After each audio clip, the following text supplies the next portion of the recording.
تعالى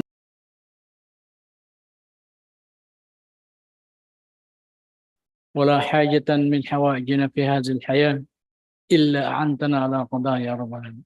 اللهم إنا نسألك من كل خير ما سألك منه نبيك وحبيبك محمد صلى الله عليه وسلم، ونستعيذ بك من كل شر ما استعاذك منه نبيك وحبيبك محمد صلى الله عليه وسلم. اللهم إنا سمعنا منادي ينادي للإيمان أن آمنوا بربكم فآمنا ربنا افرغ علينا صبرا وثبت أقدامنا وانصرنا على القوم الكافرين. وصلى الله وسلم على وصحبه. سبحان ربك رب العزة عما يصفون وسلام على المرسلين والحمد لله. Floor leader, today is a mere continuation of yesterday's session. What is your pleasure? Bismillahirrahmanirrahim. Assalamualaikum warahmatullahi wabarakatuh. Thank you, Mr. Speaker. Before we start, Mr. Speaker, may I be allowed to ask the indulgence of this honorable body to recognize one guest in the gallery in the person of Masako Ishii, professor at Rikyo University, Tokyo, Japan. We welcome Professor Masako Ishii to the BTA Parliament. Thank you, Mr. Speaker. Mr. Speaker, may I move to amend the order of business to include proposed resolution number 206, Mr. Speaker, entitled A Resolution Authorizing All Parliamentary and Statutory Committees of the BTA Parliament to conduct meetings, hearings, and consultations during the recess of the second BTA Parliament. I so move, Mr. Speaker. There is a motion to amend the order of business to include proposed resolution number 206. It has been seconded. There being no objection, the motion is approved. Thank you, Mr. Speaker. For bills on first reading, may I request the Secretary General, Mr. Speaker, to read the titles, authors, and co-authors starting from BTA Parliament Bill number 122 until BTA Parliament Bill number 140, Mr. Speaker. The Secretariat is directed to read all proposed resolutions in today's order, Bills. all bills on first reading included in today's order of business. BTA Parliament Bill number 122 entitled An Act Creating Two Parliamentary Districts in the Special Geographic Area, 63 Barangays of the Bangsamoro Autonomous Region, indicating their composition and allocating 2 seats thereof in the Bangsamoro Parliament. Authors, members of the Parliament, Muhammad Kayli Antao, Muhagyar Iqbal, Lalang Ali Jr., and Aida Silungan. Co-authors, members of the Parliament, Raisa Jajuri, Edward Guerra, Ahmad Abbas, Ali Salik, Faisal Karun, Suharto Ambuludto, Mujib Abu, Tawagal Midtimbang, Nabil Tan, Jose Lorena, Chapara Polo Micael Matalam, Marian Arnado, and Ishaq Mastura. BTA Parliament Bill number 123 entitled An Act Creating and Establishing the Pura Municipal Hospital in the Municipality of Datubla, Sinsuat, T. Sinsuat, Province of Maguindanao del Norte, Bangsamoro Autonomous Region in Muslim Mindanao, BARM, appropriating funds therefore and for other purposes. Author, member of the Parliament, Baintan Ampatuan. Co-authors, members of the Parliament, Romeo Sema, Suhaib Oranon, Amil Bahar Muwalil, Rasol Mitbug Jr., Liza Alamia, Suharto Ambuludto, Don Mustafa Loong, Rasul Ismail, Khalid Haji Abdova, Japara Polo Micael Matalam, and Basir Utto. BTA Parliament Bill number 124 entitled An Act Establishing a Registry of Skilled Workers in the Bangsamoro Autonomous Region in Muslim Mindanao. Author, member of the Parliament, Romeo Sema. Co-authors, members of Parliament, Ali Muntaha Babaw, Muslimin Jakilan, Al-Bakil Jikiri, Faisal Karun, Tarhata Maglangit, Hamid Malik, Abdul Karim Miswari, Nur Reda Miswari, Ajpar Usman, Soharto Ambuluto, Susana Anayatin, Hasime Dilangalen, Matarol Istino, Abdo Wagayak, Hatimil Hasan, Ben Martin Kahalan, Esak Mastura, Amel Bahar Mawalil, Roylen Mendoza, Rasol Mitmug Jr., Nabila Margarita Pangandaman, Randolph Parcasio, Ramon Piang Sr., Ali Sangki, Basir Uttu, and Siti Fahani Oyod. BTA Parliament Bill number 126 entitled An Act Declaring the Dimapatoy Watershed in Datuudin Sinsuat Municipality, Maguindanao del Norte, as a protected area in the Bangsamoro Autonomous Region in Muslim Mindanao BARM, defining preservation measures, violation, and penalties, providing funds, therefore, and for other purposes. Author, Member of the Parliament, Bahintan Ampatuan. Co-authors, Members of the Parliament, Amir Bahar Mawalil, Liza Alamia, Soharto Ambulugto, Don Mustafa Loong, Rasol Mitbug Jr., Rasul Ismael, Khalid Haji Abdova, Japar Apollo Mikael Matalam, and Basir Uttu. BTA Parliament Bill number 137 entitled An Act Instituting a Mechanism to Regulate and Manage the Ligawasan Resources for Balance and Sustainable Development, and thereby creating the Ligawasan Development Authority, defining its powers, functions, providing funds, therefore, and for other purposes. Author, Member of the Parliament, Muhammad Kelly Antaw. Co-authors, Members of the Parliament, Mujib Abu, Tawakal Mitimbang, Suhaib Oranon, and Basir Uttu. BTA Parliament Bill number 138 entitled An Act Providing for Special Regional Investment and Incentive Code for Halal-Oriented Enterprises in the Muslim Autonomous Region, integrating for the purpose all existing laws, policies, and objectives relative to the grants and implementation of the same, and for other purposes. Author, Member of the Parliament, Ali Sangki.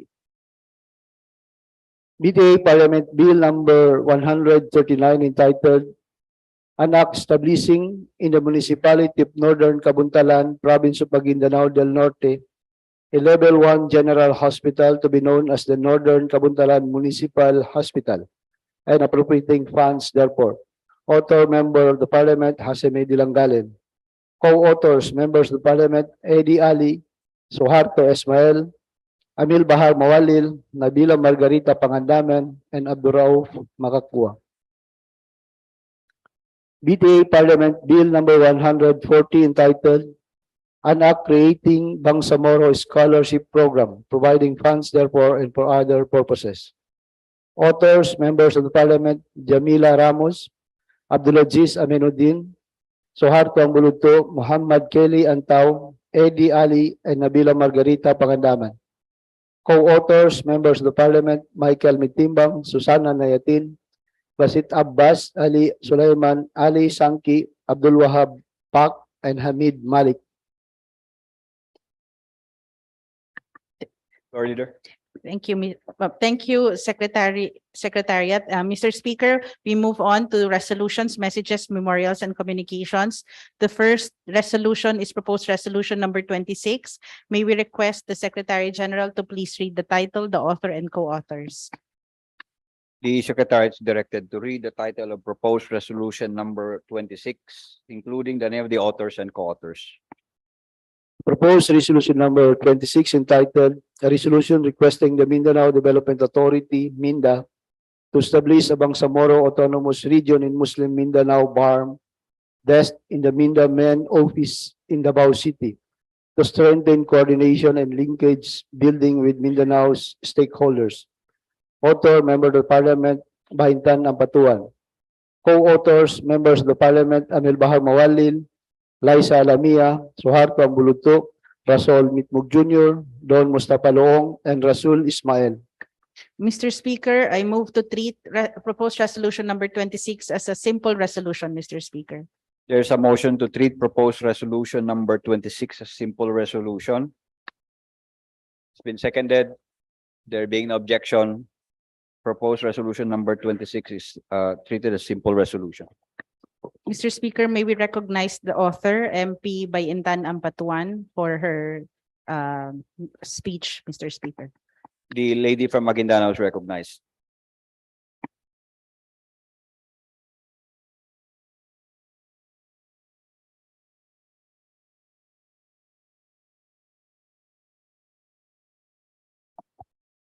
Thank you, Mr. Speaker. Bismillahirrahmanirrahim. Assalamualaikum warahmatullahi ta'ala wabarakatuh. Mr. Speaker, esteemed colleagues in this August Parliament, Assalamualaikum warahmatullahi ta'ala wabarakatuh. Good afternoon.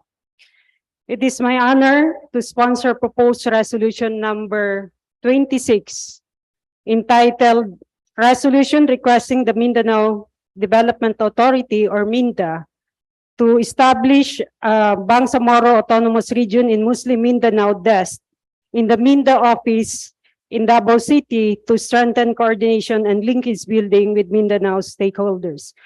Pursuant to Section 3, Article 5 of the Bangsamoro Organic Law or the BOL, the Bangsamoro government is mandated, among other things, to ensure and support the preservation and enrichment of culture, promote health and safety, enhance the rights of the people to a balanced ecology, encourage and support the development of appropriate and self-reliant scientific and technological capabilities, improve public morals, enhance economic prosperity and social justice, and promote full employment among its residents, maintain peace and order, and preserve the comfort and convenience of its inhabitants.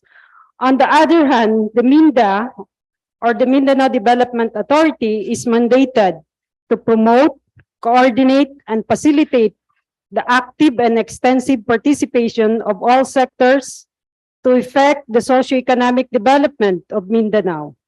Part of its goals is to ensure a unifying peace through peaceful and negotiated political settlements and attainment of satisfactory autonomy and genuine self-determination in Mindanao.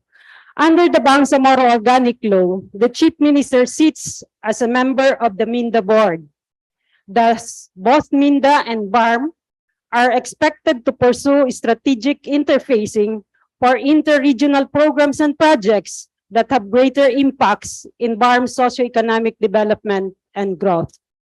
Over the years, several foreign partners and some private groups have manifested their support for socioeconomic development of the Bangsamoro region. However, as of this time, there is no desk exclusively devoted for Bangsamoro in MINDA main office in Davao City, which could have enhanced cooperation and coordination between Bangsamoro Autonomous Government and the MINDA. Moreover, the establishment of BARM desk in MINDA main office will encourage and promote Bangsamoro government to potential development partners. Therefore, Mr. Speaker and esteemed colleagues in this Parliament, it is about time that we become innovative in responding to the needs of Bangsamoro through strengthened coordination and linkage with our potential development partners by establishing this desk in MINDA's main office. In view of the foregoing reasons, I humbly seek for the immediate approval of this measure. Thank you very much. Wassalamualaikum warahmatullahi ta'ala wabarakatuh. Mr. Speaker, there being no one signifying any intention to interpolate, Mr. Speaker, I would like to make an omnibus motion to dispense with the periods of interpellation and debate and period of amendment, Mr. Speaker. There is a motion to dispense with the period of interpellation amendment. It's been seconded. There being no objection, the motion is approved. Mr. Speaker, I move to... Thank you very much. This is actually being awaited by MINDA, and they're very supportive to this resolution. Thank you very much. Thank you, Mr. Speaker. I move to approve proposed resolution number 26, subject to style, Mr. Speaker. There's a motion to approve proposed resolution number 26, subject to style. It's been seconded. The motion is approved. Mr. Speaker, next is proposed resolution number 182. May we request the Secretary General to please read the title, the authors, and the co-authors. The Secretariat is directed to read the title of the next proposed resolution, including the name of the authors and co-authors. Proposed resolution number 182 entitled Resolution urging the concerned ministries of the Bangsamoro government to monitor, ensure the enforcement and compliance with Bangsamoro Autonomy Act number 1, Section 4, or the hoisting and display of Bangsamoro flag.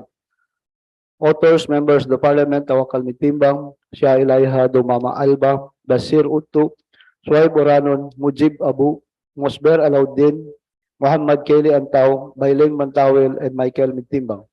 Co-authors, members of the Parliament, Ramon Piang Sr., Faisal Karun, Jose Lorena, and Japar Apollo Mikael Matalang.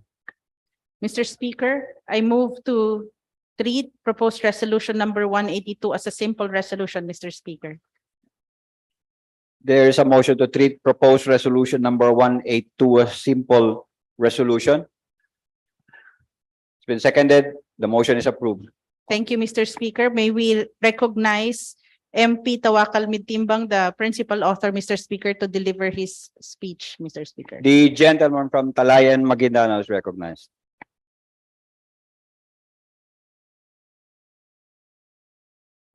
Bismillahirrahmanirrahim. Alhamdulillahi wa bihi nasta'in. Assalamualaikum warahmatullahi ta'ala wabarakatuh. To our interim Chief Minister, Chairman of the Bangsamoro Moro Islamic Liberation Front, at the same time, the Chief Minister of the Bangsamoro interim, BTA Speaker Honorable Pangalian Balindong, Deputy Speaker Attorney Omar Yasir Sema,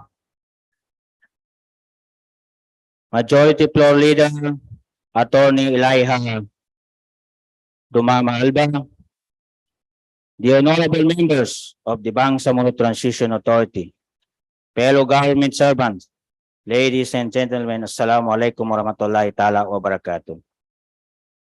Mr. Speaker, I am delivering this speech to express my support of the said resolution before us, which calls on to urge the Ministry of Interior and Local Government and the Ministry of Basic, Higher and Technical Education to implement effectively the Bangsamoro Autonomy Act number 1, otherwise known as an act adopting the official flag of the Bangsamoro Autonomous Region and Muslim Mindanao, and to conduct an assessment to local government units and all public and private schools, colleges and universities, respectively.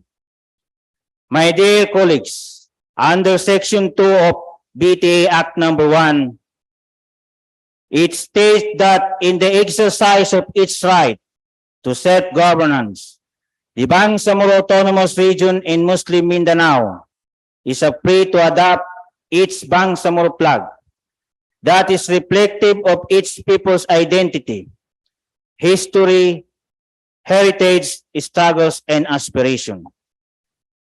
Bilang members of Parliament, tungkulin nating itaguyod, ipagtanggol, ipagpahalaga ang mga prinsipyong ito. At isa sa mga paraan na magagawa natin ito ay sa pamamagitan ng pagtiyak na ang Bangsamoro flag ay ginagamit sa isang magalang at naangkop na paraan. Ang resolusyong ito ay isang hakbang sa tamang direksyon patungo sa paggamit ng layuning ito. Matatandaan natin na ang prinsipyo sa paggamit ng watawat o Bangsamoro flag ay may kaakibat na isang sunnah na ito at Tirmidhi and Ibn Majah have narrated on the authority of Ibn Abbas, who said, the flag of Prophet Muhammad sallallahu alaihi wasallam was black and his banner was white. Ang gawain na pag-adapt, pagtangkilik at paggamit ng Bangsamoro flag ay alinsunod sa Islam. Naipasa po ang BTA Act number 1 noong Agosto 23, 2009 na naging ganap na batas pagkatapos ng 15 araw.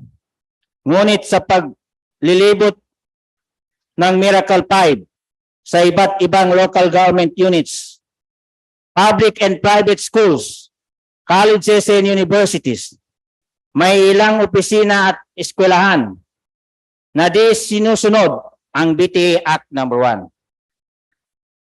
Mr. Speaker and my dear colleagues, BTA Act number 1 has been in effect for over 3 years. It is timely to encourage the MILG and MHTE to follow the BTA Act number 1. I am taking this opportunity to seek my fellow members' support for the said resolution in ensuring that our Bangsamoro flag is used in a way that is compliant with the law. Thank you and maraming salamat. Wabillahi taufiq wal hidayah. Wassalamualaikum warahmatullahi taala wabarakatuh. Floor leader. Mr. Speaker, it appears that there is no member of the Parliament who wishes to interpolate, so I move to dispense with the period of interpellation and debate, Mr. Speaker, How about the period of amendment? and subsequently the period of amendment, Mr. There is a motion to dispense with the period of interpellation, the debate, and the period of amendment. It's been seconded. There being no objection, the motion is approved. Thank you, Mr. Speaker. I move to approve proposed resolution number 182 subject to style, Mr. Speaker. There is a motion to approve proposed resolution number 182 subject to style. Any second? There being no objection, the motion is approved. Next is proposed resolution number 188. May we request the Secretary General to please read the title, the authors, and co-authors. The Secretariat is directed to read the title of proposed resolution number 188, including the name of the authors and co-authors. Proposed resolution number 188 entitled Resolution urging the Minister of Health, PhilHealth, and local government units to conduct local information drives regarding the benefits of PhilHealth for its members and dependents to improve the accessibility of health services. Authors, members of the Parliament, Hasime Dilangalen, Eddie Ali, Amil Bahar Mawalil, and Hamid Malik. Co-authors, members of the Parliament, Nabil Tan, Don Mustafa Loong, Mujib Abu Rasul Ismail, Abdulaziz Aminuddin, Hatimil Hassan, Jamila Ramos, Michael Medtimbang, Nabila Margarita Pangandaman, Froilen Mendoza, Muhammad Kelly Antaw, Abdullah Hasim, Faisal Caron, Romeo Sema, Lanang Ali Jr., Kadel Sinurindig Jr., Jose Lorena, Japar Apollo, Mikael Matalam, Dan Asnawi, and Harun Abbas. Mr. Speaker, I move to refer proposed resolution 188 to the Committees on Health and Interior and Local Government, Mr. Speaker. There is a motion to refer proposed resolution number 188 to the Committee on Health and Local Government and to the Committee on Local Government. Any second? There being no objection, the motion is approved. Thank you, Mr. Speaker. Next is proposed resolution 190. May we request the Secretary General to please read the title, the author, and the co-authors. The Secretary is directed to read the title proposed resolution number 190, including the name of the authors and co-authors. Proposed resolution number 190 entitled Resolution calling the Bangsamoro Darul Ifta to facilitate the institutionalization of the proper handling of mayat, providing necessary facilities, capacity building of the asatids, and appropriating funds thereof. Author, member of the Parliament, Susana Anayatin. Co-authors, members of the Parliament, Norreda Miswari, Siti Fahani Uy Oyod, Abdulaziz Aminuddin, Basir Utto, and Rasul Ismail. Mr. Speaker, I move to refer proposed resolution 190 to the Committee on Health and Committee on Basic Higher and Technical Education, Mr. Speaker. There is a motion to refer proposed resolution number 190 to the Committee on Health and to the Committee on Basic and Technical and Higher Education. It's been seconded. There being no objection, the motion is approved. Thank you, Mr. Speaker. Next is proposed resolution 191. May we request the Secretary General to please read the title, the author, and the co-author. The Secretariat is directed to read the title of proposed resolution number 191, including the name of the authors and co-authors. Proposed resolution number 191 entitled Resolution Encouraging the Development Partners in the Bangsamoro Autonomous Region to extend technical assistance to the Bangsamoro government in the preparation of master plans, feasibility and pre-feasibility studies of big-ticket projects identified in the second Bangsamoro Development Plan, BDP 2023 to 2028, as well as the enhancement of its multi-year investment programs. Author, Member of the Parliament, Bahintan ng Patuan. Co-authors, Members of the Parliament, Amil Bahar Mawalil, Laisa Lamia, Suhad Pambuludto, Don Mustafa Loong, Rasul Mitmug Jr., Rasul Ismail, Khalid Haji Abdoma, Jabbar Apollo Mikael Matalam, Basir Uttu, and Tawakal Mitimbang. Mr. Speaker, I move to treat proposed resolution number 191 as a simple resolution, Mr. Speaker. There is a motion to treat proposed resolution number 191 as simple resolution. May we, Seconded, there being no objection, the motion is approved. may we recognize the principal author, MP Bahintan Ampatuan, to speak briefly about the resolution, Mr. Speaker. Thank you, Mr. Speaker, Floor Leader. I have a prepared speech, but I will not read it. But instead, Mr. Speaker, I would like to encourage everyone to support this resolution because if you recall, we approved the Bangsamoro Development Plan without the investment component. And eventually, once we approve the investment component, all those programs and projects that are included in there, especially those big ticket projects, need to have feasibility study, pre-feasibility study, and other studies that are necessary for the conduct or for the implementation of those programs and projects. And I think this resolution would trigger the fast tracking of the preparation of Bangsamoro Development Investment Program because it's already March. And we need to have a concrete and final investment program. So I would encourage everyone to please support this because this will encourage all our stakeholders, development partners, to invest in feasibility study. I would cite one example, Mr. Speaker. If we identify an improvement of, for example, of Awang Airport, that needs a feasibility study. And we cannot get funding support unless that requirement would be fulfilled. So that's a very, very simple example of this, the implication of this resolution. Thank you, Mr. Speaker. Floor Leader. There being no member of the Parliament who wishes to interpolate, Mr. Speaker, I would like to make an omnibus motion to dispense with the period of interpellation and debate and period of amendment, Mr. Speaker. There is a motion to terminate the to dispense with the period of interpellation and debate and to the of the period of amendment. It's been seconded. The motion is approved. I move to approve BTA resolution, proposed resolution number 191, subject to style, Mr. Speaker. There is a motion to approve proposed resolution number 191, subject to style. It's been seconded. The motion is approved.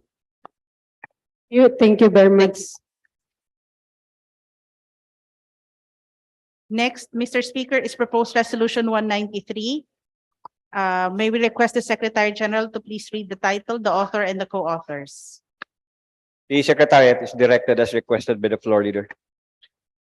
Proposed resolution number 193 entitled Resolution Urging the Local Government Units through the Ministry of Interior and Local Government, MILG, and the Ministry of Environment, Natural Resources, and Energy, MENRE, to conduct an annual simultaneous tree propagules planting during Earth Day to their respective areas. Author, Member of the Parliament, Bahintan Ampatuan. Co-authors, Members of the Parliament, Amil Bahar Mawalil, Laisa Alamia, Suharto Ambuluto, Don Mustafa Loong, Rasul Mitbug Jr., Rasul Ismail, Khalid Maamor, Haji Abdoma, Japar Apollo, Mikhail Matalam, Basir Utu, and Tawakal Mitimbang. Mr. Speaker, I move to refer proposed resolution 193 to the Committee on Local Government and the Committee on Environment, Natural Resources and Energy, Mr. Speaker. There is a motion to refer proposed resolution number 193 to the Committee on Environment and Natural Resources and Energy and to the Committee on Local Government. That's been seconded. There being no objection, the motion is referred to the said committees. Next, Mr. Speaker, is proposed resolution number 198. May we request the Secretary General to please read the title, the authors, and the co-authors. The Secretariat is directed as requested by the floor leader. Proposed resolution number 198 entitled Resolution Encouraging all ministries and agencies of the Bangsamoro government, including the organic offices of the Bangsamoro Parliament, government-owned and controlled controlled corporations, government financial institutions, public schools, and local government units to establish international organization for standardization, ISO, quality management system, and pursue certification. Authors, members of the Parliament, Hasime Dilangalen, Amel Bahar Mawalil, Eddie Ali, Michael Mitimbang, Tawakkal Mitimbang, and Nabil Tan. Co-authors, members of the Parliament, Muhammad Kelly Antao, Nur Redam Miswari, Mujib Abu, Abdulaziz Aminuddin, Jamila Ramos, Bay Maleha Kandao, Don Mustafa Loong, Basir Utu, and Abdul Wahab Pak. Mr. Speaker, I move to treat proposed resolution 198 as a simple resolution, Mr. Speaker. There is a motion to treat proposed resolution number 198 as a simple resolution. Any second? There being no objection, the motion is approved. Mr. Speaker, may we recognize Dr. MP Hashemi Dilangalen to speak about the proposed resolution, Mr. Speaker. The gentleman is recognized. Bismillahirrahmanirrahim. Thank you, Mr. Speaker. Bismillahirrahmanirrahim. Auzubillahi minasyaitanirrajim. Sa ating Speaker, Attorney Pangalian Balindong, sa mga kapwa ko na mga kagalang-galang na miyembro ng Parlamento sa Bangsamoro Autonomous Region in Muslim Mindanao. Assalamualaikum warahmatullahi ta'ala wabarakatuh. Noong nakaraang taong 2022, isang resolusyon ang naipasa ng Bangsamoro Transition Authority. Ang resolution na iyon ay ang Assalamualaikum with smile and other greetings. Dahil naniniwala ako, Mr. Speaker, na isa iyon sa mukha ng moral governance. Ngayon naman po, Mr. Speaker, mayroon akong resolusyon na gustong ipasa para maisaayos ang proseso. Dahil naniniwala ako na ito ay kasama sa advokasya na moral governance. Hayaan niyo akong ilatag ang aking resolusyon tungkol sa pagpapaganda ng kalidad ng ating serbisyo para sa publiko. Administrative Order number 161 as amended by Executive Order number 605 seeks to improve the government's competitive ranking in the areas of business and government efficiencies by mandating government agencies and offices to establish an ISO 9001 series compliant quality management system. Mr. Speaker and my colleagues, allow me to explain briefly what is ISO 9001 and the key benefits of being ISO certified. ISO 9001 is a quality management standard, or QMS. QMS is made up of processes and documentation. Essentially, it is the formal system we put in place to ensure quality. It is a way of organizing workflow to produce continual improvement and customer satisfaction. ISO 9001 helps organization of any kinds and sizes to build a QMS that lives up to the global standards. Ako rin po ay nangarap na may pagmalaki ko kung saan ako nanggaling. Mr. Speaker, the quality of products and services we deliver play an important role in the way we are perceived by our citizens. ISO certification can help public perception of our institutions as a standard recognized worldwide. It will demonstrate to the public the level of excellence of our service. To be ISO certified will also further strengthen the people's faith and trust in our capacity to bring meaningful change to the Bangsamoro, because it will let the public know that we are not consistently striving to live by the principle of moral governance, but we are also following the highest level of standards in terms of quality of services. Hence, this resolution is being proposed strongly to encourage our public agencies and offices to adhere to ISO 9001 standards, as it will serve as a testament to our commitment to better the lives of the Bangsamoro people. And lastly, Mr. Speaker, hayaan niyo po akong batiin ang mga kasamahan ko sa aking kanan, sa kaliwa, sa itaas, at sa entablado ng isang mapayapa, maligaya, at makabuluhang Ramadan sa inyo at sa inyong pamilya. Maraming salamat po. Mr. Speaker, I move to open the period of interpellation. There is a motion to open the period of interpellation. It's been seconded. There being no objection, the motion is approved. MP Jet Lim wishes to be recognized, Mr. Speaker. The gentleman from tawi-tawi is recognized. Bismillahirrahmanirrahim. Assalamualaikum warahmatullahi ta'ala wabarakatuh. Mr. Speaker, my interpellations are but few, but before I proceed with my interpellations, in about a few days, we are about to reach one of the most important gifts as Muslims have in this life, the gift of Ramadan. So as we celebrate the forthcoming month of Ramadan, I wish every member of this Parliament, the members of the Bangsamoro Transition Authority, the officers and members, as well as our guests and their respective families, blessed Ramadan. May we take this opportunity to rekindle, reinvigorate our relationship with Allah subhanahu wa ta'ala.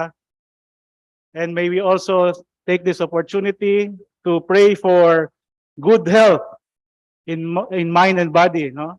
And for continuous guidance as we pursue serving our fellow Bangsamoro in the autonomous region of Muslim Mindanao. Muntik ko na makalimutan yung interpellation ko. As I said, my interpellations, blessed Ramadan to everyone. So my interpellation goes as this. Mr. Speaker, will the proponent agree with me that there are other quality management systems other than the ISO standards?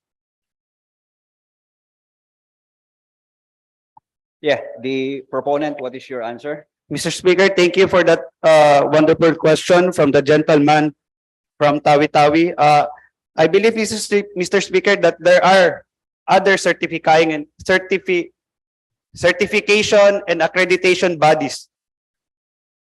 In that case, Mr. Speaker, will the good proponent, my fraternity brother, Demolay fraternity brother, agree with me if he's amenable to, in due time, for an amendment to the title as well as body of the proposed resolution? Yes, Mr. Speaker. In that case, Mr. Speaker, I do not have further interpellations, but manifest my complete support, full support to this resolution, which is one of the bedrocks of a good and functioning local government unit such as ours, the regional government, the Bangsamoro Autonomous Region in Muslim Mindanao. Thank you, Mr. Speaker. Thank you, brother proponent, Dr. Hashemi Dilangalen. Wassalam. Floor leader. Mr. Speaker, MP Arnado will ask some questions to be followed by MP Haji Abdullah and MP Antao.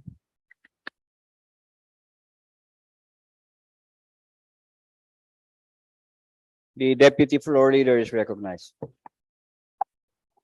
Good afternoon, Mr. Speaker, and good afternoon to our main sponsor.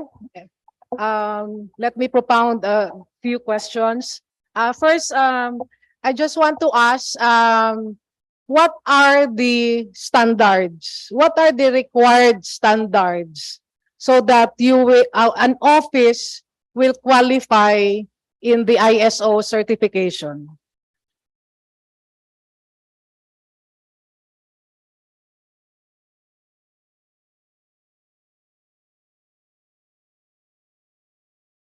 What is the answer of the proponent? Mr. Speaker, it is indicated in the second to the last whereas ISO 9001/2015, the most widely pursued ISO standards specifies requirements for a quality management system when an organization A needs to demonstrate its ability to consistently provide products and services that meet customer and applicable statutory and regulatory requirements. B aims to enhance customer satisfaction through the effective application of the system, including processes for improvement of the system and assurance of conformity to customer and applicable statutory and regulatory requirements. Thank you, Mr. Speaker. Follow-up question is the main sponsor aware of any office within the BARM that is already ISO certified? As far as I'm concerned, in BARM, wala pa po.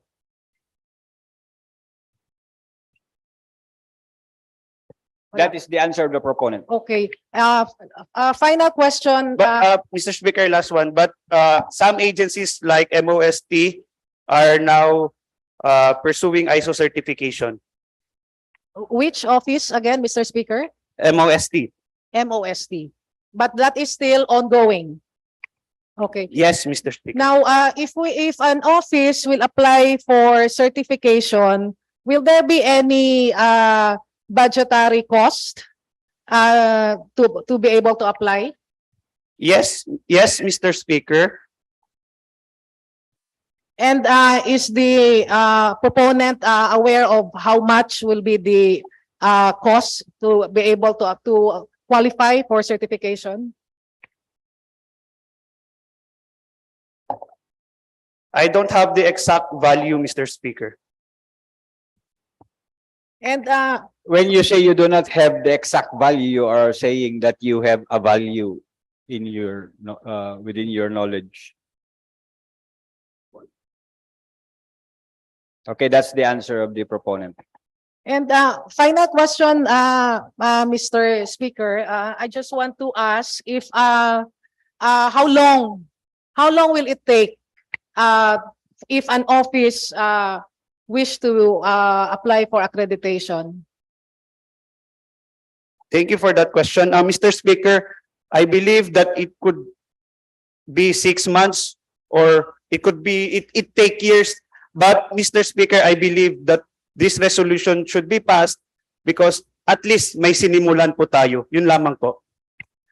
Yes, Mr. Speaker, I think we all want to pass or reach that international standard, and I think we are all aspiring to improve our services and our products so that we will be able to be at par with the other standards of other countries. Now, that will be all for my question, Mr. Speaker.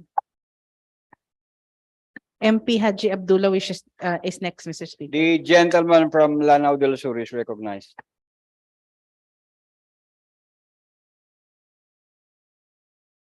Assalamualaikum warahmatullahi ta'ala wabarakatuh. Mr. Speaker, I would like to ask the proponent, how much would it cost for a certification of ISO? Would you know? Mr. Speaker, it depends on the function or the processes of your going on. It depends upon the function or processes are you applying or certificating for, certification for. Okay. Mr. Speaker, no more questions. I would like to make a manifestations that all member present be part of the co-author of this resolution.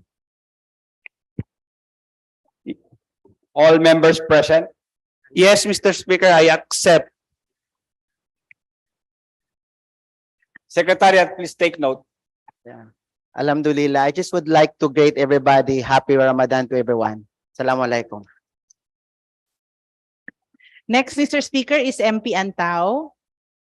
The gentleman from the special geographic area is concerned, is recognized. Thank you, Mr. Speaker. Bismillahirrahmanirrahim. Alhamdulillah wa nasta'in wa salatu wa salam ala asrafil anbiya wal mursalin wa ba'd. Assalamualaikum warahmatullahi ta'ala wabarakatuh. This is not an interpellation but manifestation of support. First of all, I would like to congratulate and salute the proponent for bringing this resolution na para po ma-enhance ang services. Alam po ninyo, baka ito ang mag-translate ng moral governance na sinasabi.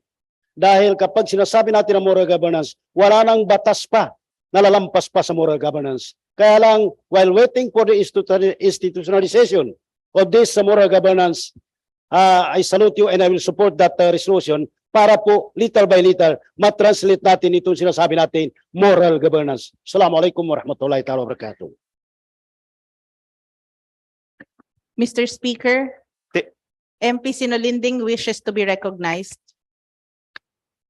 The gentleman from the, another gentleman from the special geographic area is recognized. Thank you, Mr. Speaker. Bismillahirrahmanirrahim. Assalamualaikum warahmatullahi ta'ala wabarakatuh. Mr. Speaker, I would like to manifest my support to the proposed resolution because this will bring our level into the higher standards. We all know that we have to improve our systems in order to be at par with other offices, ministries, and even agencies of the national government. We all know that the national government's office now is pursuing for ISO accreditation. The latest, I think, is 2015. And yet we are still applying. Some may have started. And for the record, in the previous administration, there are two offices that were ISO certified. The office of the regional governor, as well as they test the office for the ARMM. This is not an impossible dream. For as long as we believe that we can reach it, I think we can achieve it. Congratulations to the proponents and the authors and co-authors of this resolution. Thank you very much, Mr. Speaker. Wassalamualaikum warahmatullahi ta'ala wabarakatuh. Ramadan Kareem to all. Mr. Speaker, there being no other member of the Parliament who wishes to interpellate, I move to terminate the period of interpellation and debate. The period of interpellation debate is now terminated. I move to open the period of amendment, Mr. Speaker. MP Lim would The like to period of amendment is now open. be recognized, Mr. Speaker. MP Lim. Thank you, Mr. Speaker, Madam Floor Leader. May I direct everyone's attention to the title of the resolution?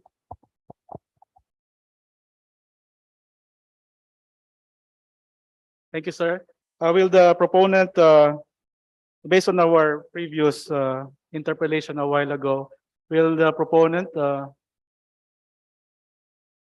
is the proponent amenable to changing the title of the resolution to include other quality management system? So my proposal will read as follow. resolution encouraging all ministries and agencies of the Bangsamoro Parliament, GOCC, GFIs, public schools. No, you just continue that one. Including, ituloy nyo lang, ha? Yeah. GOCC, GFI, public schools, and to pursue, instead of establish, to pursue quality management system certifications.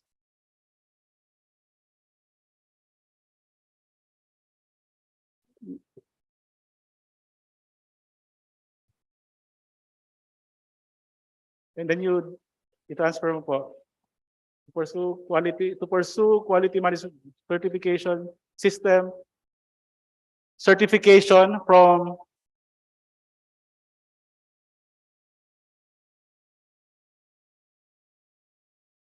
local and international organizations, certification organizations such as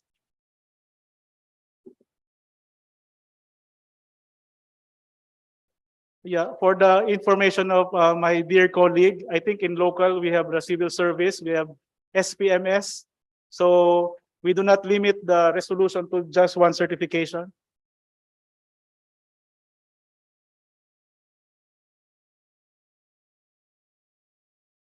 Local and or international certification bodies. Pwede ba? Ganun?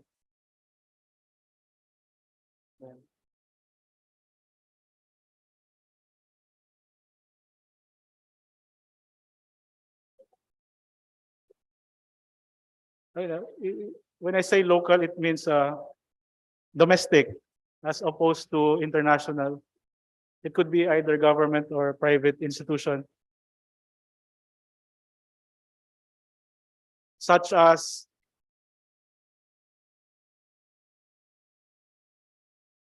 pwede na, period.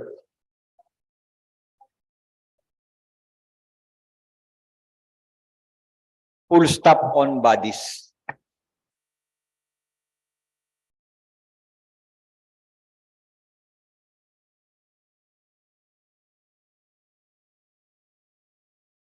And instead of and or.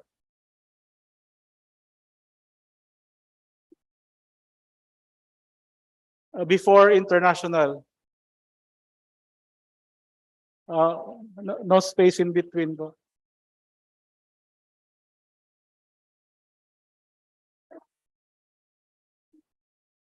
Are you done? Yes, on that part, Mr. Speaker. What is the pleasure of the proponent of the resolution? I accept, Mr. Speaker. Secretariat, take note. Any other proposed amendment? Yes, consequently, Mr. Speaker, we have to amend, at least add to the body of the resolution. It should be reflected in the wherefore clause. Yeah, whereas clause, Mr. Chair.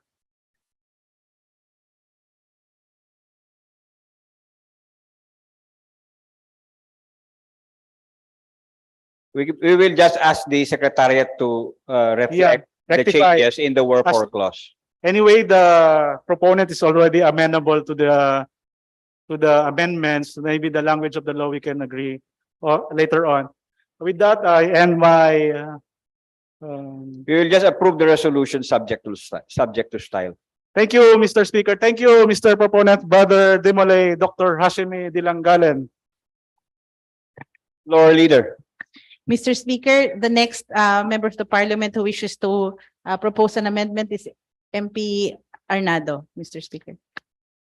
The deputy floor leader is recognized.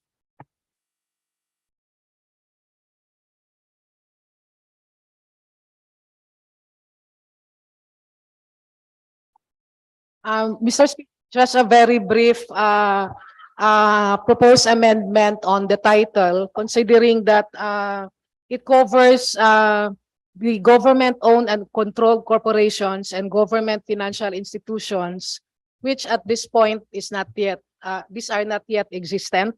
So I propose that we delete this in the meantime.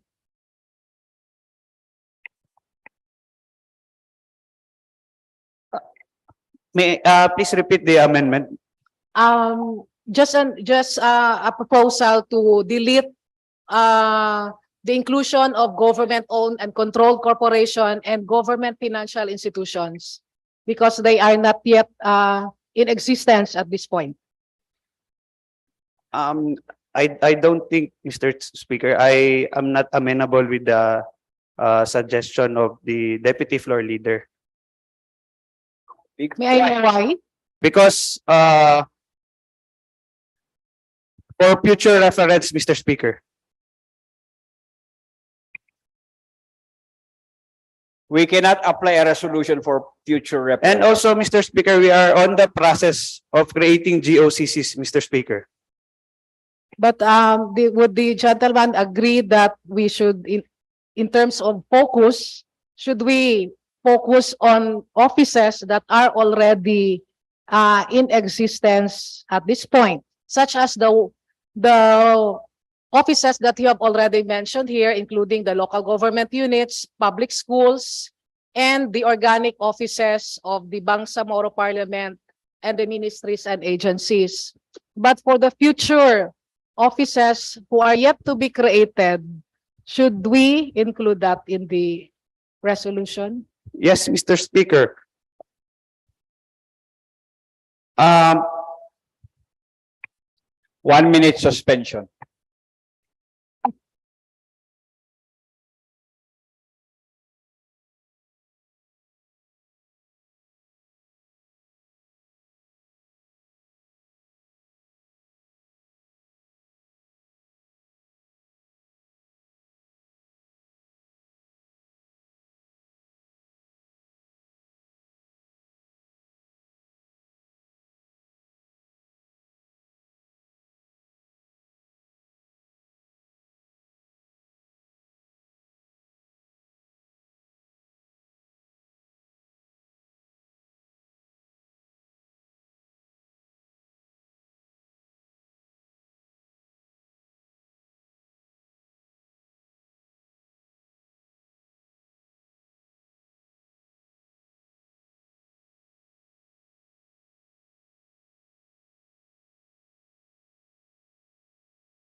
Session resumes.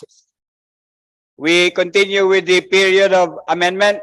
Have the proponent of the resolution and the proponent of the amendment agreed on something?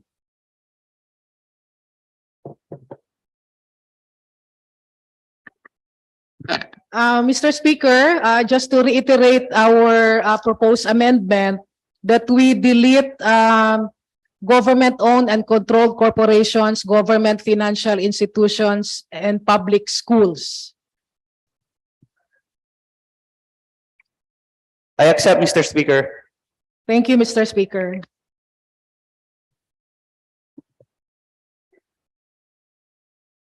Any other amendment? Any other amendment?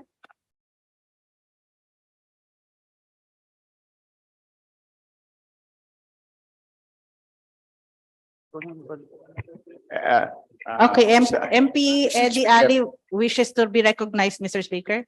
The gentleman from Tawi-Tawi is recognized. Thank you, Mr. Speaker. In our talk with Please go direct to the point. Mr. Speaker, we agreed to delete, Mr. Speaker, the words including the organic offices of the Bangsamoro government. Because we believe, Mr. Speaker, that these even prospective agencies are still included, maybe is already covered by the Bangsamoro government, Mr. Speaker. Mr. Speaker, for the record, MP Eddie Ali is one of the main authors, Mr. Speaker. So, yeah, so that is that is an agreement already by the principal authors. Okay. So that is an author's amendment.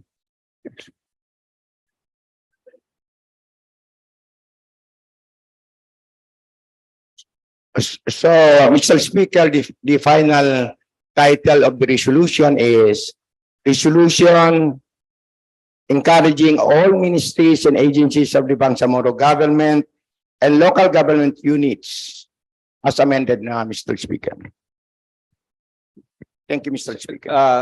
So there is no need to ask them if they agree or not. So, Secretariat, please take note. The authors have made an amendment. Floor Leader, what is now your pleasure?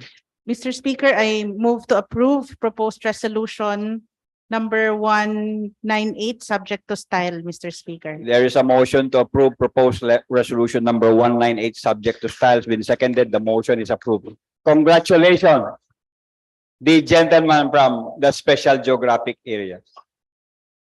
Mr. Speaker,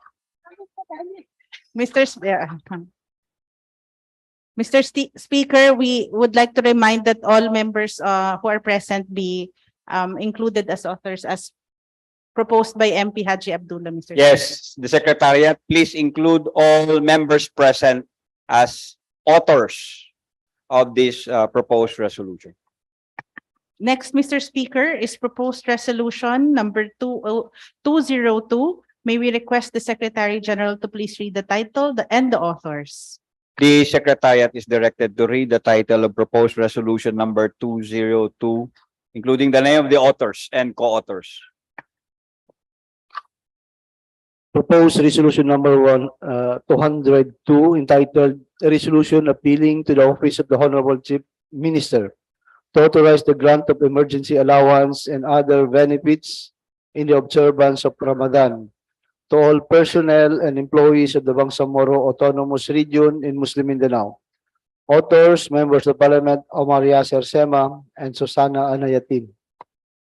Mr. Speaker, I move to treat proposed resolution number 202 as a simple resolution, Mr. Speaker. There is a motion to treat proposed resolution number 202 as a simple resolution. It's been seconded. The motion is approved. Mr. Speaker, may we recognize one of the principal authors, MP Susana Anayatin, to speak briefly about the proposed resolution. The lady from Datoudin Sinswat is recognized.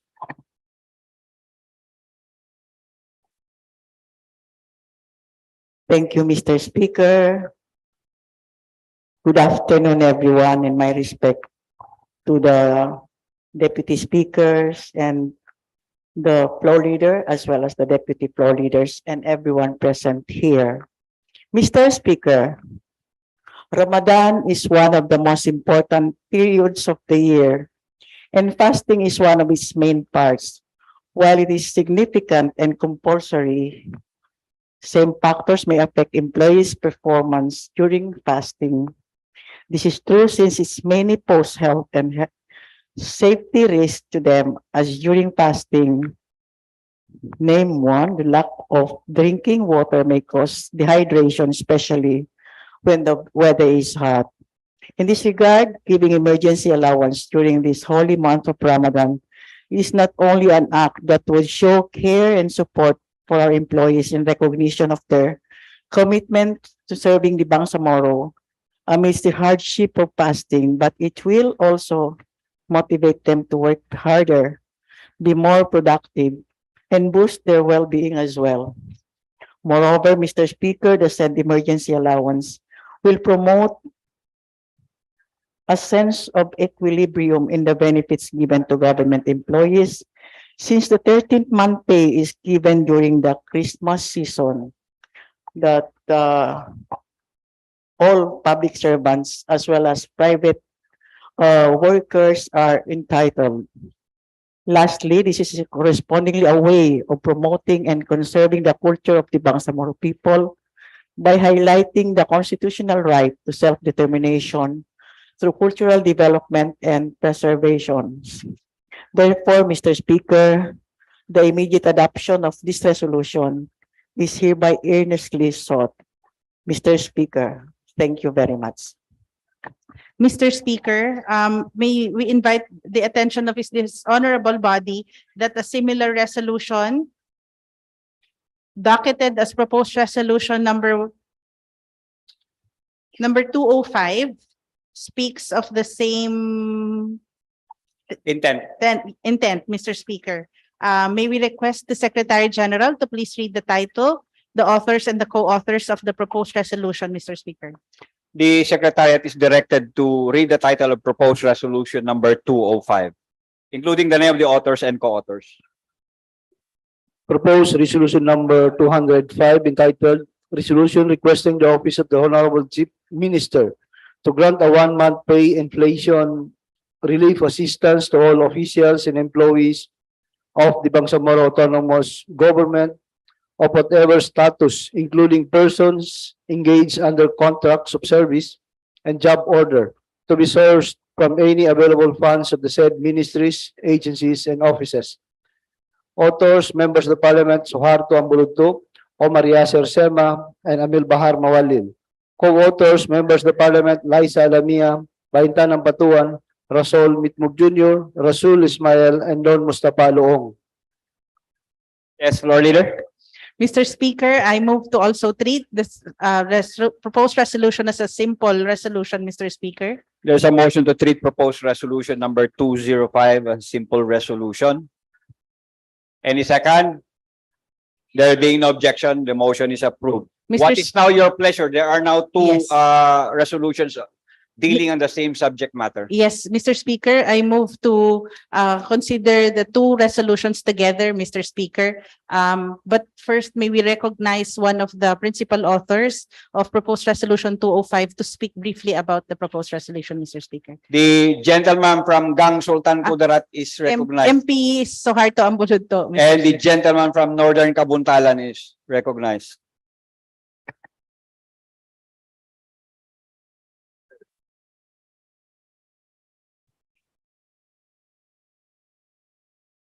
Bismillahirrahmanirrahim. Assalamualaikum warahmatullahi ta'ala wabarakatuh. Mr. Speaker, I support proposed resolution number 202 on the matter of the granting of Ramadan allowance. But on this instance, Mr. Speaker, we also propose this thing to the Ramadan allowance. We would like to invite the attention of this august body on the matter of the inflation, the runaway inflation that we have been suffering since January 2022. If I may read, Mr. Speaker, the Regional Statistical Office in the Bangsamoro Autonomous Region in Muslim Mindanao reported the sustained surge in the rate of inflation in the Bangsamoro since April 2022, where the rate rose from 2.1% to a high of 7.8% in January 2023 this year. Mr. Speaker, the trend in the rise in prices will be further aggravated by the usual surge in the cost of basic commodities during the month of Ramadan, which in this year will commence no later than 24 March 2023. Mr. Speaker, not only do we support the grant of Ramadan allowance to our people, to our employees, but we would also wish that this august body only caution our people from the impact of an extra inflation during. Maybe clarified, when you say people, you're referring to our personnel in the barn. So, Mr. Speaker, yes, to the BARM, yes. And in fact, Mr. Speaker, we would also wish that this august body also consider the grant not only to our regular employees of 1 month assistance or allowance, but also those who are under contracts of services or job order arrangement. Mr. Speaker, 58% of our people are already poor. And then the inflation, the pattern of inflation that we have been suffering since January last year for the last 14 months. And now the usual rise in the cost of prices that is brought about by during the period of Ramadan. So, Mr. Speaker, we humbly request this august body to consider the plight of our people. Not only will this benefit the employees, regular, job order, and contract of service employees of the Bangsamoro Autonomous Government, but also the economy, Mr. Speaker. It will further increase the volume of traffic and business, which will redound to the benefit of our enterprising communities, Mr. Speaker. So, Mr. Speaker, I ask, Mr. Speaker, this august body to consider the plight of our people and grant them inflation relief assistance. Yes, Mr. Speaker. Mr. Speaker, I move to open the period of interpellation. There's now, the period of interpellation is now open. Yes. Mr. Speaker, may we recognize Deputy Speaker Lanang Ali Jr.? The gentleman from Gang Sultan Kudarat is recognized. Mr. Speaker, will the proponent yield to some clarificatory questions, Mr. Speaker? Mr. Speaker, Madam Floor Leader, please. Yes, Mr. Speaker, there are two separate resolutions. But yes, to swan to Proposed resolution 205, Mr. Speaker. yes. Mr. Speaker, if we read the agenda for today's session, there are You should be specific on which resolution Yes. you're interpellating. Yes, Mr. Speaker, I'm referring to inflation rate, Mr. Speaker. There are two seemingly different resolutions, Mr. Speaker. What is really the intention of the proponent to approve either one or approve the two resolutions, Mr. Speaker? Mr. Speaker, much as we would like that the two subject matter be addressed separately, but I think it is also prudent. It is also prudent that we address both concerns simultaneously with one package. That is why I agree and support the position of our floor leader that perhaps it's better to consolidate so that we can address both, not only recognition of perhaps the period of Ramadan, but also to caution our people from the impact of a runaway inflation, Mr. Speaker. Yes, Mr. Speaker. I asked that question, Mr. Speaker, because the first resolution, the proposed resolution 202 refers to our seemingly Ramadan bonus, while the other resolution is about the inflation rate, and as a result of the increasing inflation rate, there should be a grant of at least 1 month salary to all employees regardless of its nature. So if the intention of this august body is to approve really the proposed resolution, it is my opinion, humble opinion, Mr. Speaker, that the chances that these two resolutions can be granted is to use as a ground the inflation rate of higher inflation, to grant a 1 month salary during the observance of the Ramadan period of Ramadan. Yes, in the period of Ramadan, Mr. Chair. I think yun po ang pinaka maganda, no, na paraan, Mr. Chair. So will the MP able to agree with my observation? Mr. Speaker, yes, Mr. Speaker, the substance of the concern of our sisters from the non-Islamic faith on the plight of our on the matter of Ramadan is well taken.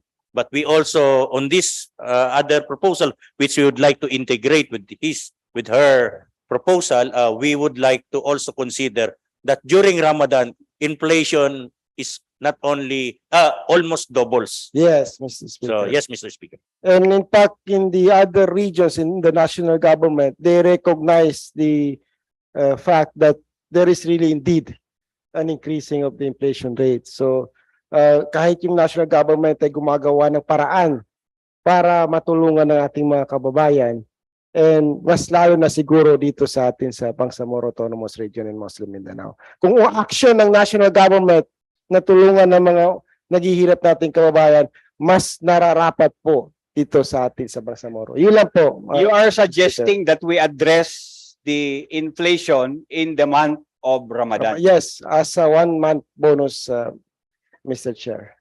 Yun lang po, Mr. Chair. Thank you, Mr. Speaker, for that observation, Mr. Speaker. What is the pleasure of the floor leader? Mr. Speaker, MP Jet Lim also wishes to interpolate. The gentleman from Tawi-Tawi is recognized. Again, Bismillahirrahmanirrahim. Assalamualaikum warahmatullahi ta'ala wabarakatuh.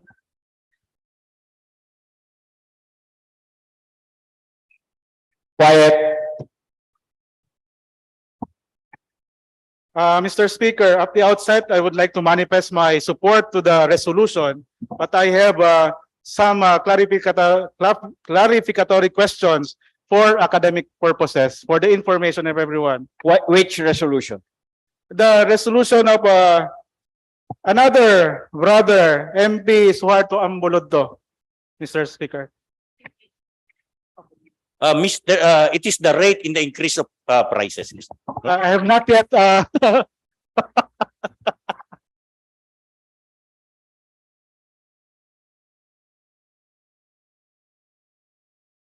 you may proceed. Mr. Speaker, I understand the proponent is amenable to some clarificatory question. When do you consider an inflation, runaway inflation, as he has mentioned several times in today's session? Thank you very much, Mr. Speaker. If you will notice, if you simply look at the pattern, our inflation was only from 1.2 to 2% in the beginning of the year last year. And it was even an election period.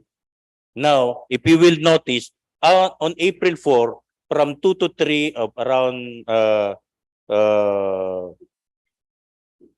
to June, it was already 4.9 in August. Then it jumped to 6%. Then 6.5 in October. And then in January, 7.8. You would note that it's the rate, the acceleration rate from 1.9%, 1.2% to 7.8 is almost how many? 800% in acceleration rate. What is the national inflation rate? Right now, Mr. Speaker, it's 8.2, 8.5, Mr. Speaker. It's +8, but we are around 7. And Mr. Speaker, I am not sure, I just saw it in the media that even in the Senate, where even in the national government, there had been agencies that has granted inflation relief assistance to their employees, Mr. Speaker. Thank you, Mr. Speaker. Again, for academic purposes, no? And so for the information of everyone who is here with us and for the record for future generations to see, may I know if what's the difference with the runaway inflation and superinflation or hyperinflation for academic purposes again? Mr. Speaker, I wouldn't want, Mr. Speaker, I would have to refer to my economic books again, Mr. Speaker, to be able to answer such very eloquent question from my good brother. But when we say super, it's that I wouldn't venture to answer that, Mr. Speaker. So it will betray the limitation in my knowledge on the matter of super and hyperinflation, Mr. Speaker. May I ask the gentleman from Tawi-Tawi to clarify the statement a while ago of the gentleman from Northern Kabuntalan that there have been agencies of the national government who have granted inflation assistance. Can you clarify that from the gentleman from Northern Kabuntalan? Well, I did not raise that with the I think instruction of the speaker. May the proponent expound on the statement that other agencies, national agencies, have tackled this portion on inflation. Yes, Mr. Speaker. That's why I did not. But I think it was the Senate that the Senate was the Senate of the Philippines that provided a relief assistance. But you have to understand, Mr. Speaker, why do we have to provide an extraordinary assistance to our people?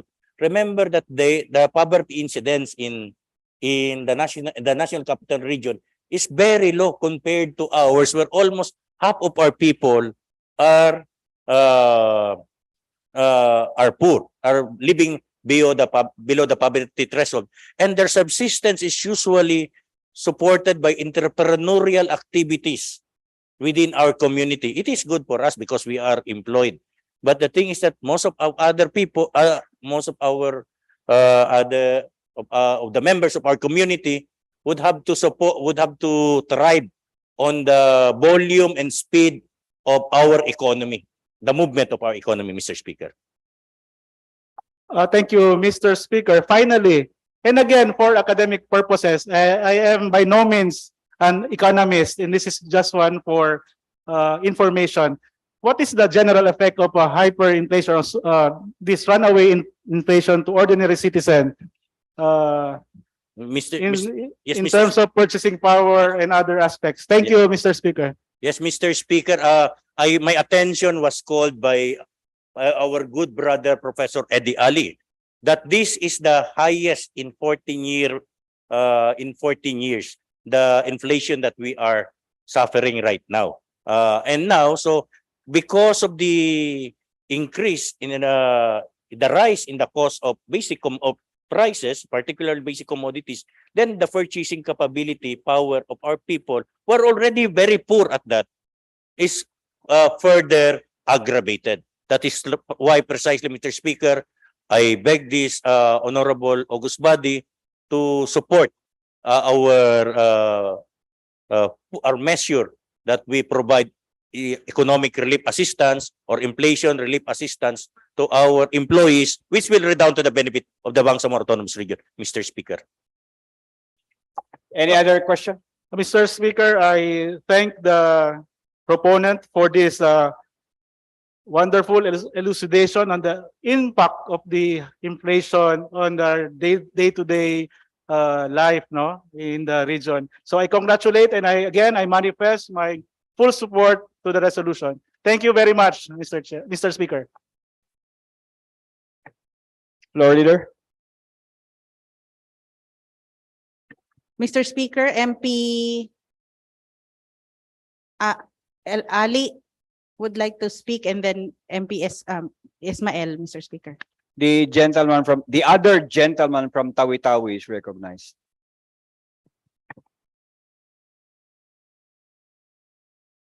Please be specific. Which resolution are you interpolating? This is on Resolution 205, Mr. Speaker.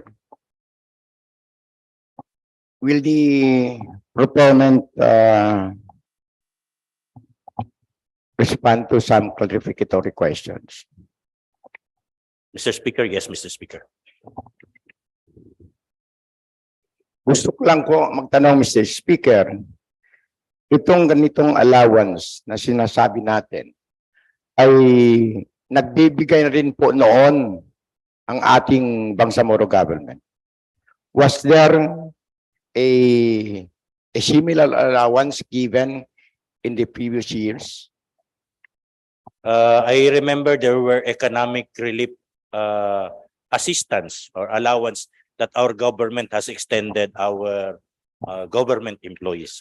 So, Mr. Speaker, the proponent is saying that there were already precedents on this issue, Mr. Speaker.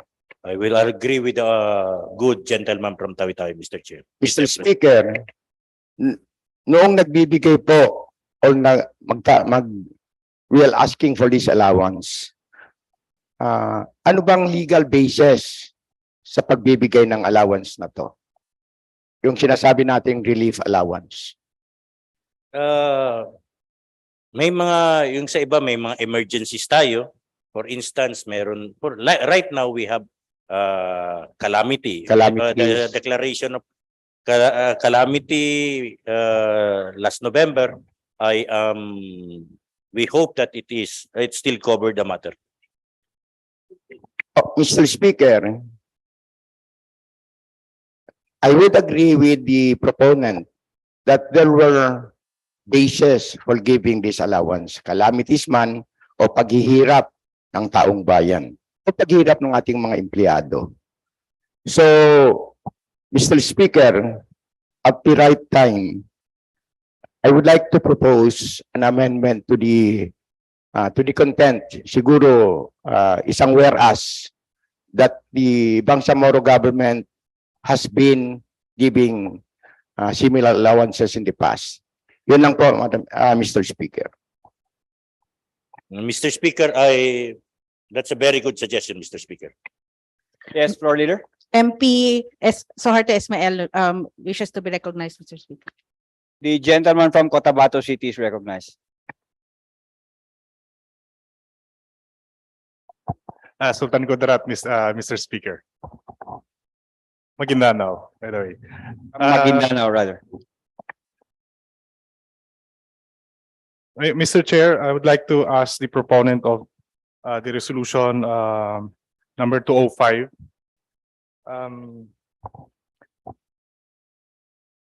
Mr. Speaker, meron na po ba tayong computation related dito sa gagawin nating resolution? Kasi meron tayo nitong 1 month pay inflation relief assistance for all the employees of the Bangsamoro Autonomous Region, Mr. Speaker.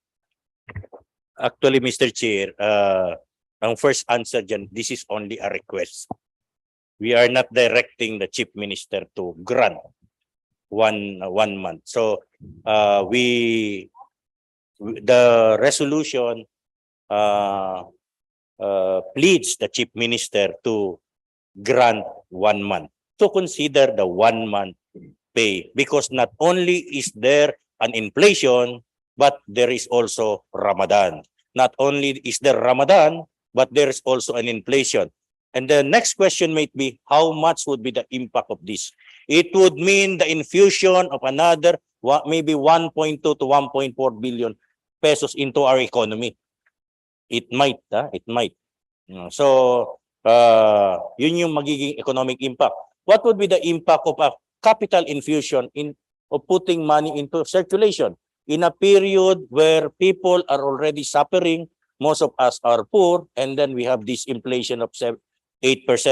So yung movement of activities natin, yung economic activities natin would be faster and larger, and it will provide more opportunities to our people. So indirectly, dinadaanan lang po yung BARM. Pero ang target po nito is yung alleviation nung nararamdaman ng ating mga kababayan sa panahon ng Ramadan. Kung kakayanin lang po sana natin na hindi masyado mahirapan yung ating mga kababayan sa panahon na ito. Remember po, kahapon parang maraming na heat stroke pa. So ibig sabihin, papasok na tayo La Nina. Dry season na sa labas, dry season pa sa bulsa natin. Ang hinaano lang po natin is baka makatulong po tayo. Ito po yung direction po natin na yung unang-una po. And then pag once gumalaw po yung ekonomiya natin, yung volume and speed niya gumalaw din po, yung mga kababayan po natin, yung kahit na hindi natin sila maabutan ng tulong ng ayuda, pero yung opportunity na magkaroon sila ng hanapbuhay sa panahon pong ito ng La Nina, sa El Nino? El Nino, medyo po maibsan-ibsan po. Any further question? Yes, Mr. Chair. The reason I asked that, Mr. Chair, because I just want to clarify if the capacity of the government of the day is kaya ba talaga nila itong amount na ganito? Kasi this is just only my concern. Actually, I don't have yes. Well, wala akong objection po sa intention ng resolution na ito, Mr. Speaker. But my only concern is the capacity right now of the government to produce these 1 month salaries. Kasi kung bibilangin natin ang tao ng buong BARM, matakin natin MSSD pa lang, ang contract of service lang nila is namabot na nilang 1,000. So how much more yung buong Bangsamoro government na the employees of the Bangsamoro government is bibigyan natin. So this is my only concern is the capacity of the government for this amount na 1 month salary, Mr. Speaker. Yes, Mr. Is Speaker. there a question there? Is there a question there? Ina-articulate lang po niya po yung Okay. clarification po na hindi po, pero ang question is dun sa kakayahan. Yung kakayahan po is, kung titingnan po natin, meron tayong, wala kasi dito, yung miscellaneous personnel benefit fund. Meron po yun.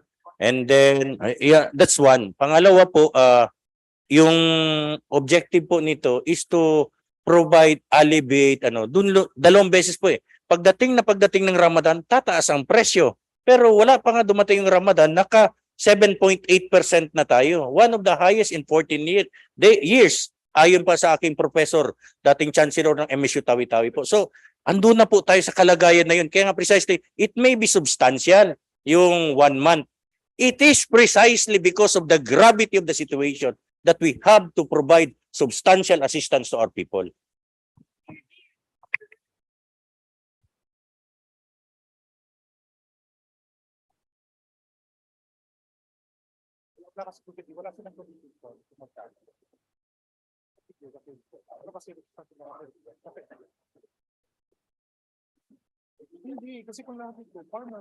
Minute suspension.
Session resumes.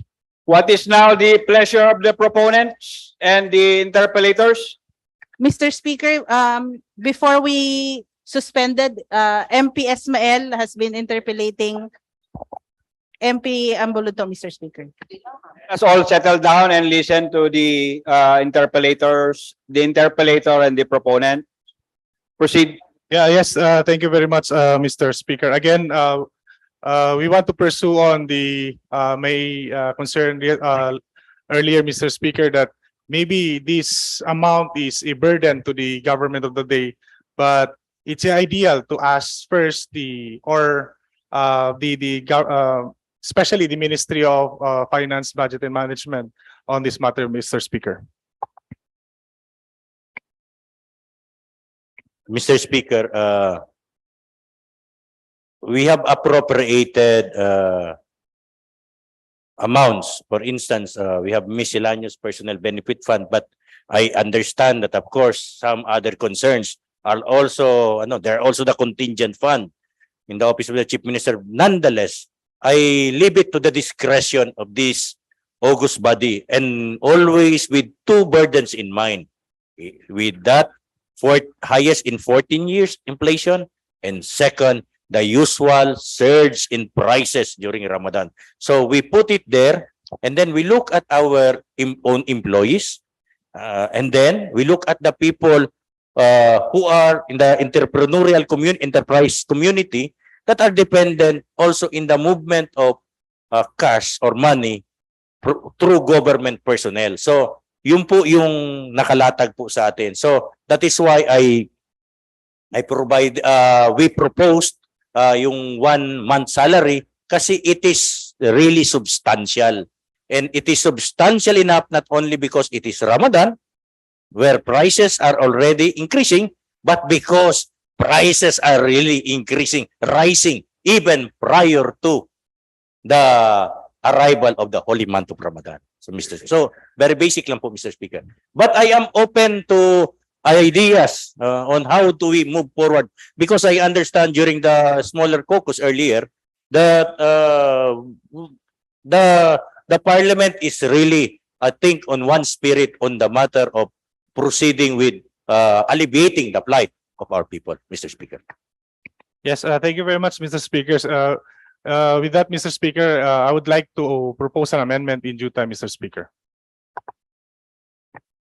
Lord Leader.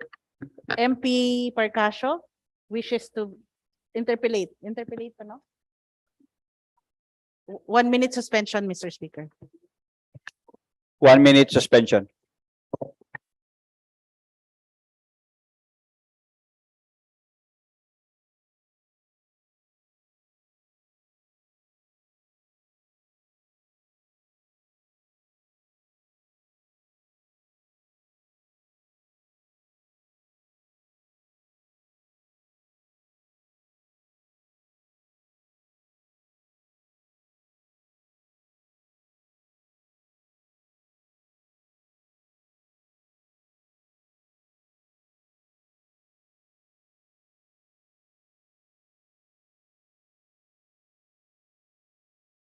Session resumed.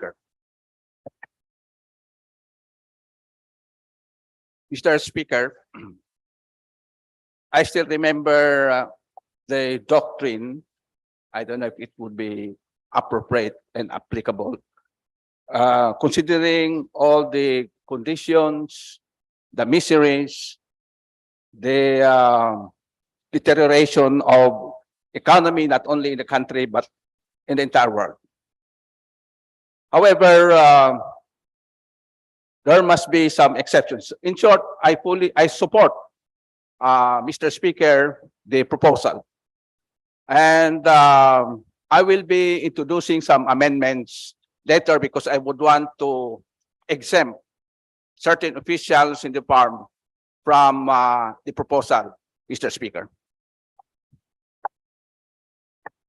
And I will introduce that during the period of amendments. Floor Leader. I think there are no more interpellators. We need to close the period of interpellation. We are very, very grateful, Mr. Speaker, on the observation of the Honorable Attorney Parcasio, Mr. Speaker. Thank you. Mr. Speaker, I move to terminate the period of interpellation, Mr. Speaker. The period of interpellation is now terminated. I move to open the period of amendments, Mr. Speaker. There is now a motion to open the period of amendment. It's been seconded. The MP motion is approved. MP Percasio is already on the rostrum, Mr. Speaker. Mr. Speaker, will the proponent be amenable to some amendments that I will try to propose?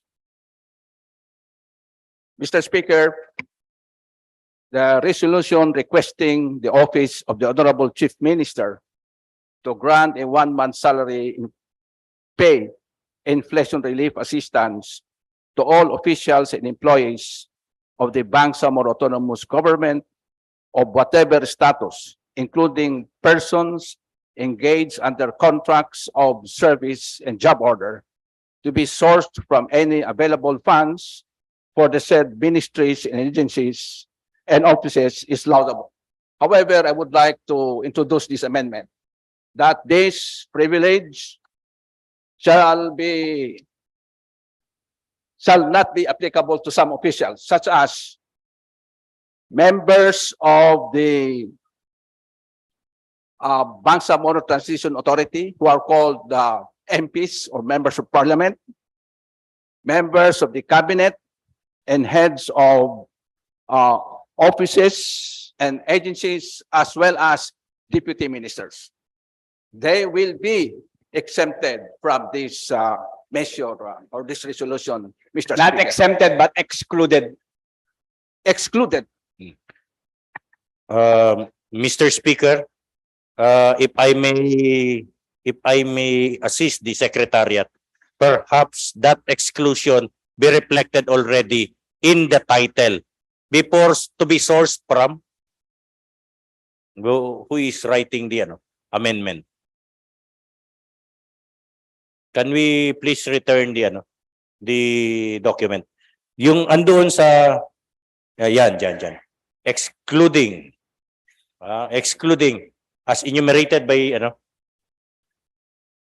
excluding members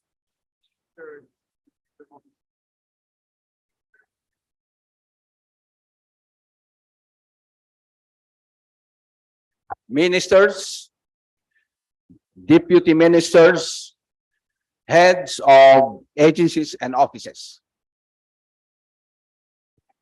Mr. Speaker, can I be clarified if directors general and deputy directors general are included, not excluded? Ask for 1 minute suspension, Mr. Chair, Mr. Speaker. Before I will be able to reply on that, may I ask for a minute of suspension? 1 minute suspension.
Mr. Speaker, may I be recognized? Please settle down, settle down. Mr. Speaker, I would like to add to the officials that will be exempted from this salary pay inflation relief assistance. And I would like to add, after deputy ministers, yung director generals. So it will be excluding the members of parliament, ministers, deputy ministers, and director generals. What about the heads of offices? Nawala yung heads of offices. Yes, please include heads of offices. Mr. Speaker, with these proposed amendments, so commissioners of commissions who are not chairs are included in the grant of. They should be excluded also.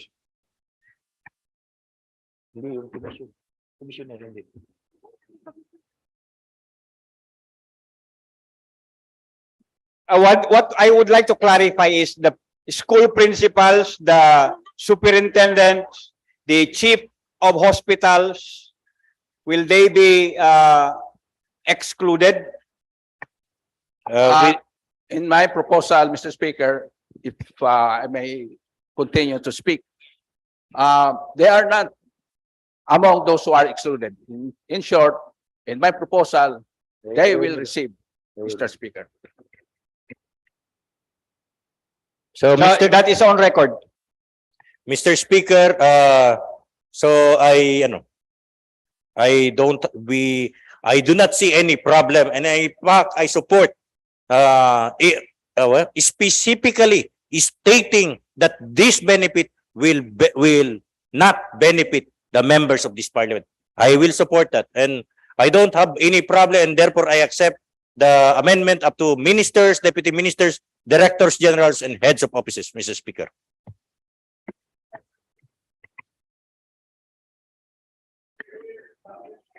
So, Secretariat, please take note of the acceptance of the proponent of the resolution of the amendment.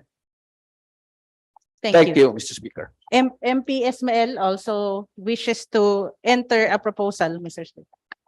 May I be recognized, Mr. You are recognized. Yes, thank you very much, Mr. Speaker. Mr. Speaker, I would like to make an amendment on the title of the resolution. And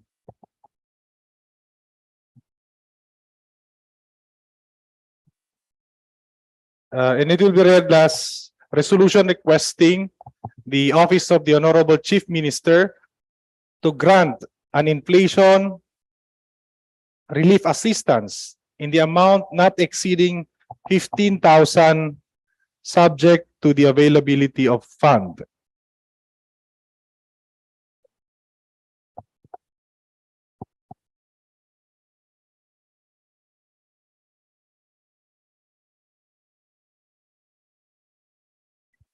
And on the last sentence, Mr. Speaker, that it will be released during the month of Ramadan.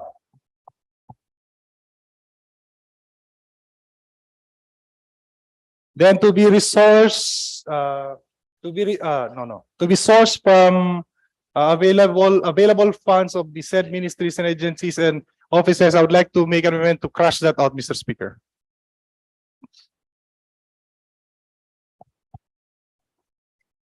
To delete the last line. Yes, Mr. Speaker.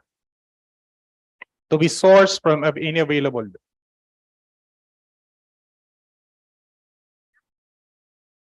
Okay.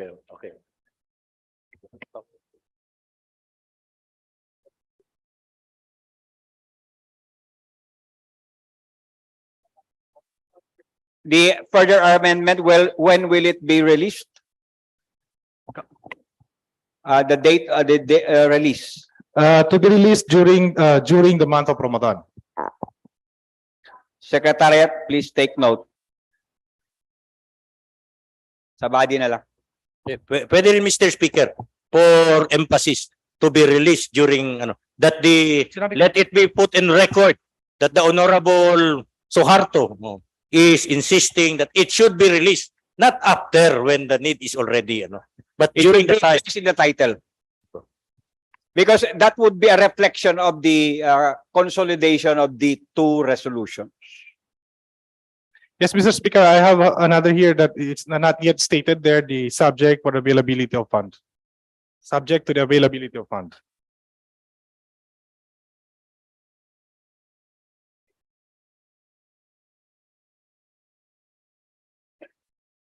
Is it? Yeah, the proponent. Mr. Speaker, the matter of the proposal, which we are still considering, of putting 15,000 pesos is a matter, it's a proposal to reduce the amount of assistance to our people from 1 month pay to only 15,000. That is in consideration that such is already doable and feasible. So I would really consider I would really ask the proponent of this amendment before we respond to this to consider the word subject to the availability of funds, because the mere fact that they are already proposing reduction, substantial reduction in our relief assistance to our people, tapos sabihan mo pa ng subject to availability of funds, baka okay na. Sige. Sabi ni because okay po. I think that's a mandatory provision.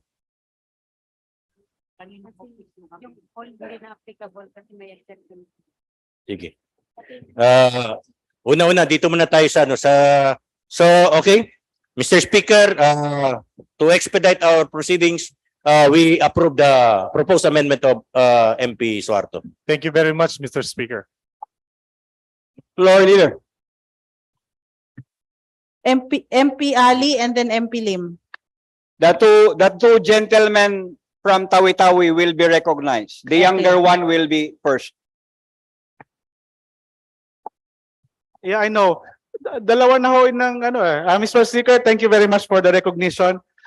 For the record, I myself, this representation, agree to the first paragraph, no? First, we give the discretion entirely to the Chief Minister without giving exact amount. Second, we exclude ourselves in the grant of this what do you call this? Inflation relief assistance. So for the record, I agree to the first title as shown in the screen. Thank you, Mr. Speaker. Thank you very much for that observation, brother. MP Ali.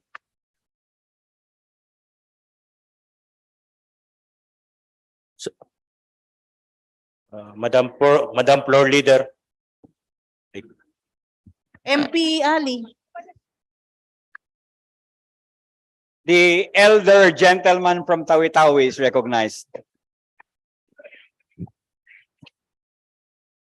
Thank you, Mr. Speaker. I just would like to have amendments before the concluding whereas. Before the concluding whereas, this is my amendment, Mr. Speaker. Whereas the Bangsamoro government has previously granted economic relief assistance allowance in the past years. Before the concluding, yeah. Whereas the Bangsamoro government has previously granted such relief allowance in the past years. I'm suggesting that amendment, Mr. Speaker, just to emphasize that the Bangsamoro government has been giving such allowance. Next. The proponent, what is the pleasure of the proponent? Do you accept the proposed amendment?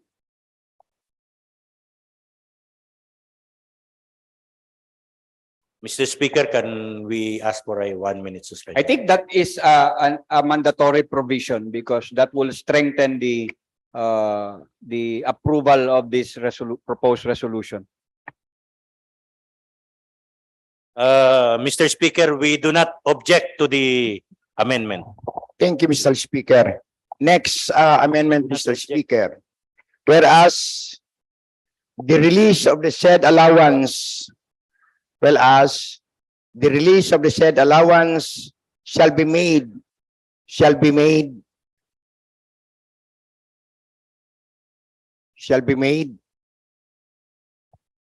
at least 1 week before Eid al-Fitr. At least 1 week before Eid al-Fitr. EIDL Fitr. FITR, yeah.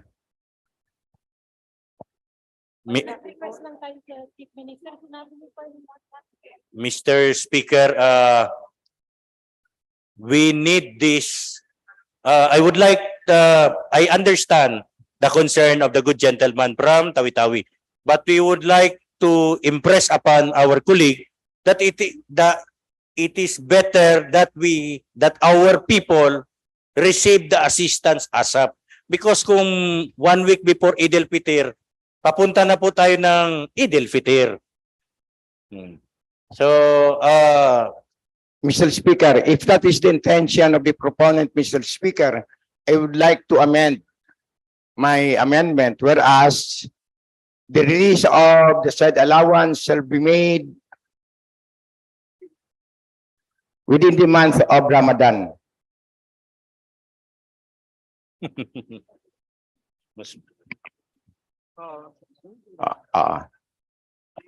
is the pleasure of the proponent of the resolution? Mr. Speaker, first, Mr. Speaker, is that I think that this sentence should find its place in the wherefore statement. Yes. Because it is and I would like to request the good gentleman from tawi-tawi if the tone be suppletory, in as much as we will be addressing it to our beloved Chief Minister. Mr. Speaker, I do not have any objection if those suggested amendments will be included in the concluding statements, Mr. Speaker. Any amendment? MP Adiali? Nothing, Mr. Speaker. Thank you, Mr. Speaker. The other gentleman from tawi-tawi. Mr. Speaker, can we act on this? Secretary, please take note that the proponent had already agreed on the proposed amendment to be reflected in the penultimate portion of the or in the wherefore clause of this proposed resolution. Subject to style, Mr. Speaker. And subject to style. I think there is still a matter of amendment. Thank you, Mr. Speaker, for the third recognition this afternoon. I would like to remind, first, to clarify my earlier manifestation, my proposal is, can we go back to the title?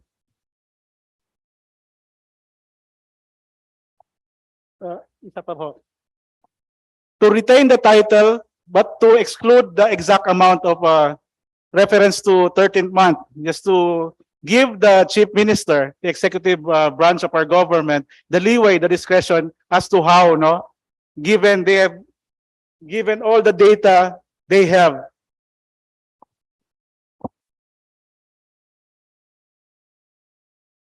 Okay, now yan. Just to grant inflation relief assistance without reference to 1 month pay. Mr. Chair, I have the greatest esteem and respect for my good brother from tawi-tawi, but I think the majority leader will bear me out this time that we cannot. I beseech you to reconsider that proposal, because from 1 month naging 15 hanggang wala ng presyo. Parang I think you understand, my good brother. I understand the wisdom of your proposal, but the messaging of the order of the amendment. Can you just please state that the amount stated there has been already agreed upon on the floor? Thank you, Mr. Speaker. If the good gentleman is not amenable, but for the record, just to give discretion to the leeway to the chief minister, no, we don't give him the parameter, we don't limit him to certain amount, we don't expand to a certain amount. We leave all the discretion to him, given the fact that he has all the data at hand to consider which is appropriate at this given time. Second manifestation, just to clarify again, to maintain the word excluding the members of parliament, ministers, deputy ministers, director generals, and head of offices, which as earlier, and the records will bear me, the proponent have agreed to adopt.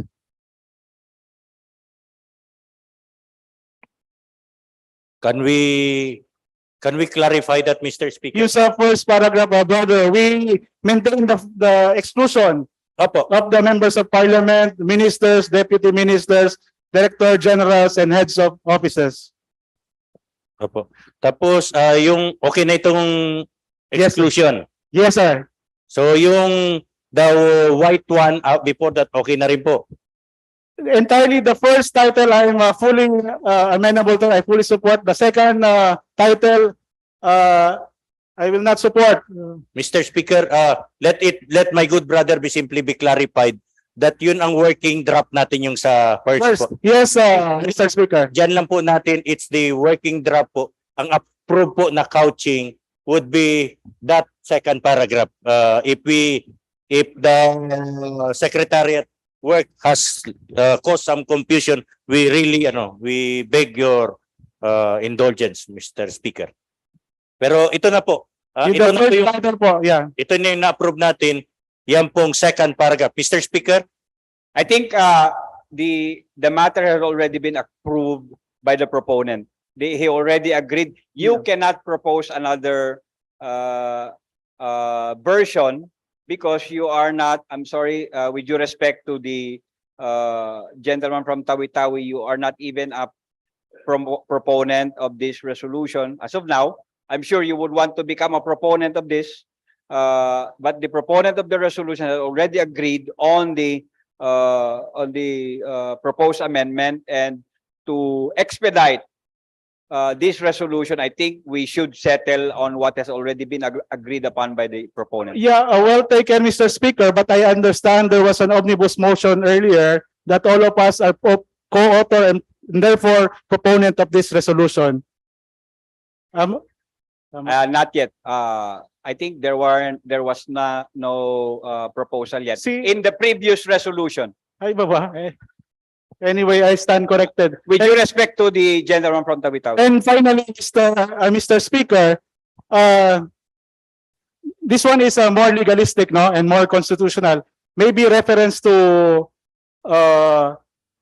we can put a reference to Ramadan, no, but we have to be reminded of the constitutional provision on favoring one religion or another in the language of the law. So maybe the amendment of MP Eddie Ali, instead of reference to Eid al-Fitr, why don't we just put it the soonest time possible para neutral, it will sound neutral, no? And we avoid the constitutional prohibition.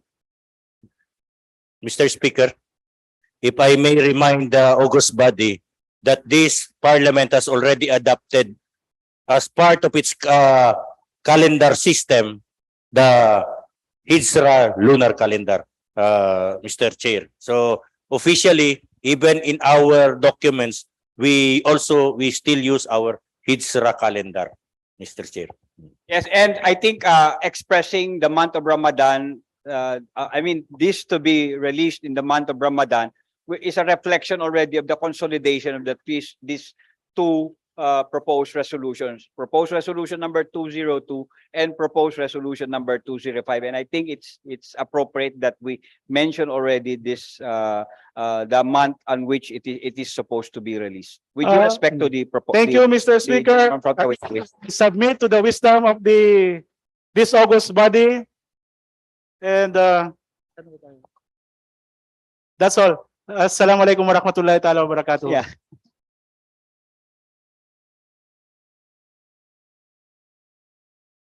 Any amendment? There's no, just a manifestation if the speaker will allow, Mr. Speaker. MP Haji Abdullah. Mr. Speaker, I would like to make a manifestation that the two consolidated bills that all members present today be part of the co-authors. We concur, Mr. Speaker. Thank you. Secretary, please take note, all members present. All members present or all members? Including members- those in Zoom, Mr. Speaker. All members present are are authors of this of the two consolidated resolutions. Mr. Speaker, with the consolidation of the two, Mr. Speaker, and with the accepted amendments, I think it will still be proper to approve it subject to style, Mr. Speaker. MP Anayatin wishes to speak. The lady from Datodin Sinswat Maguindanao is recognized. Thank you, Mr. Speaker. Hindi pa po ako natanong kung accepted ko yung amendments, with due respect. Anyway, with due respect to you, ma'am, do you accept of all the amendments that are being made? I yield, Mr. Speaker, but my heart bleeds, for this very long deliberation just to provide small amount of allowance for our fasting brothers and sisters. I have served the government for 48 years, since the arm hanggang ngayon. Almost every year ganito ang sitwasyon. We appeal, we almost beg for this kind of benefit for our brothers and sisters. How I wish, Mr. Chair, sana ma-institutionalize po ang benefit na to. Just like what we enjoy every end of the year. We have 13th month allowance, we have 14th month allowance plus cash gift. But for the Muslims, and now we are in the position, I think, to legalize this kind of benefit. Why don't we do it? Why don't we legislate it, Mr. Chair? So yun lang po, accept all the Duly noted, ma'am. Duly noted. amendments. Thank you. Floor leader. Yes, Mr. Speaker, if I may respond to that, Mr. Speaker, it also makes me sad that it takes a long time for a resolution such as this to be deliberated on and finally approved. But for the record, Mr. Speaker, the Bangsamoro government, the government of the day, has always been on top of things and making sure that such allowance is given, Mr. Speaker. However, we are also aware, we should be aware of the constraints that that we face as a government. Meron po tayong MBHTE, maraming mga teachers dyan, mga contract of service, meron tayong MSSD, meron tayong MOH, meron tayong Bangsamoro Parliament, may mga staff tayo, may mga COS tayo. And those are things that we cannot, we have to tread on lightly. Dahil it will affect the entire Bangsamoro government. While I share this and we champion this in the Bangsamoro cabinet, Mr. Speaker, but unfortunately, as part of our tasks as members of the parliament, we really have to be careful with these kinds of resolutions, Mr. Speaker. Just to say my piece, Mr. Speaker. Okay. Yeah, what is now your pleasure? I move to terminate the period of amendment, Mr. Speaker. There is now a motion to terminate the period of amendment. It's been seconded. The motion is approved. I move to approve the consolidated proposed resolutions number 202 and 205, subject to style, Mr. Speaker. There is now a motion to approve consolidated resolutions number 202 and 205, subject to style. Been seconded. The motion is approved. Mr. Speaker, next is proposed resolution number 204. May we request the Secretary General to please read the title, the authors, and the co-authors. There is the Secretariat is directed to read the title of proposed resolution number 204, including the name of the authors and co-authors. Proposed resolution number 204, appealing to the government of the day to mandate the appropriate offices, ministries, and agencies to implement calamity assistance fund appropriated for the affected communities of Bar from the tropical storm Paeng. Authored by MPs Susana S. Anayatin and Eddie Ali, and co-authored by MPs Baymalea B. Candao, Reda I. Miswari, Don Mustafa A. Loong, Haron M. Abbas, and Ramon A. Piang Sr. Mr. Speaker, I move to refer proposed resolution number 204 to the Committee on Social Services and Development and the Committee on Finance, Budget and Management, Mr. Speaker. There is a motion to refer proposed resolution number 204 to the Committee on Finance, Budget and Management and to Committee on what? Social Services. And Committee on Social Services. The motion is seconded. The motion is approved. Mr. Speaker, we move to proposed resolution number 206, where we request the Secretary General to please read the title and authors. The Secretariat is directed to read the title of proposed resolution number 207. 06. 206. Yeah, 206, including the name of the authors and co-authors. Proposed resolution number 206, authorizing all parliamentary and statutory committees of the BTA Parliament to conduct meetings, hearings, and consultations during the recess of the second BTA Parliament. This is authored by MPs Elijah B. Dumama, Alba, Raisa H. Jejuri, Marian M. Arnado, Ana Tarhata S. Basman, and Jose I. Lorena. Mr. Speaker, I move to treat proposed resolution 206 as a simple resolution, Mr. Speaker. There's a motion to treat proposed resolution number 206, a simple resolution. It's been seconded. The motion is approved. Yes, Mr. Speaker, a fellow floor leader will speak on behalf of all the authors, Mr. Speaker. The deputy floor leader is recognized. Mr. Speaker, I just want to manifest and correct the list of names of the authors to include MP Muhager M. Iqbal.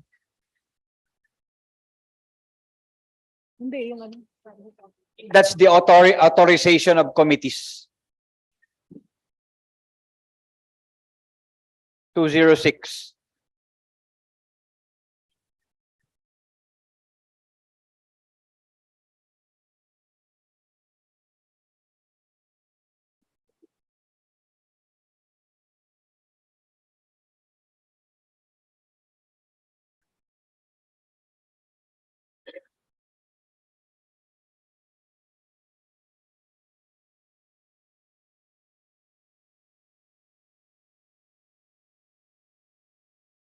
Okay, thank you. Thank you, Mr. Speaker. We are now on proposed resolution 206. And this is a very simple proposal to allow the conduct of parliamentary and statutory committee meetings and activities while we are on official break. So this afternoon we will adjourn CDDA, and while we are on break, official break, the conduct of statutory and committee meetings, considering that we have several priority legislations, particularly the Bangsamoro Local Governance Code, which is already in the pipeline, and where we already have ongoing meeting with experts, consultations, and technical committee meetings with the lawyers. And this also include activities that are already ongoing with regards to very important investigations being done with respect to the current conflict in Pikit and Alyosan and in the SGA. We don't want this to be stopped while we are going to have a break. So this is the rationale why we are requesting our fellow members of the Parliament to support this resolution. Thank you very much, Mr. Speaker. Mr. Speaker, I move to open the period of interpellations. The period of interpellation debates now open.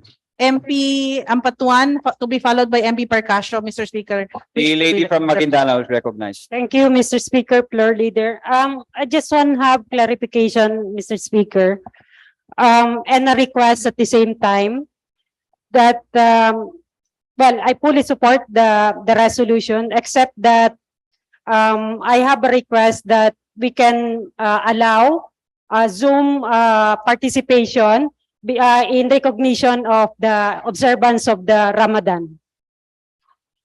Just for the Ramadan period. Mr. Chair, we have no objection to that proposal, and it will be subject to the discretion of the committee who will be conducting their own respective activities while we are on break. Thank you. Secretariat, please take note that Zoom participation will be allowed in these meetings, subject to the discretion of the committees.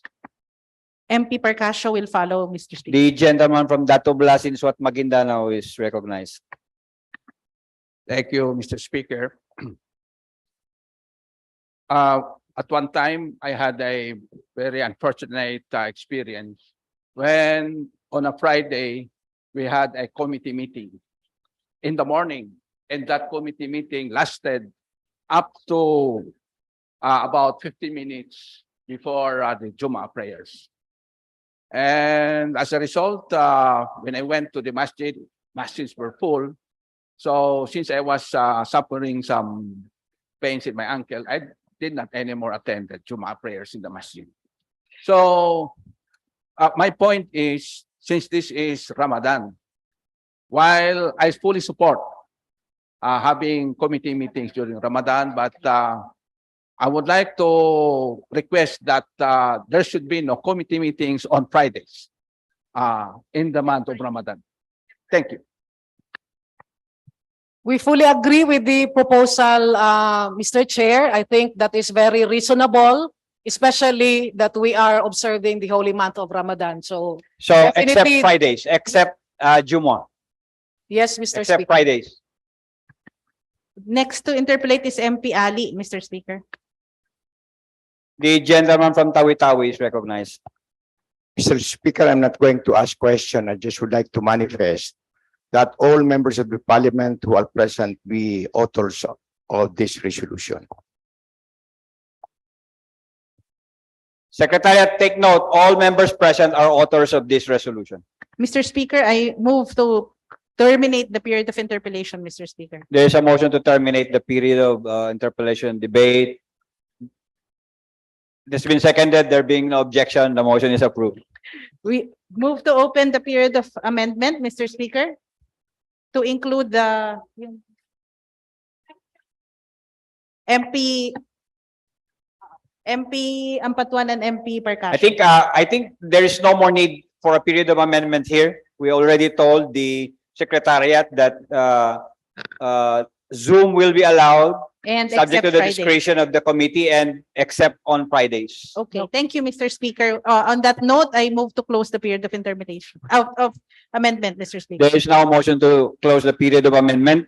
It's been seconded. There being no objection, the motion is approved.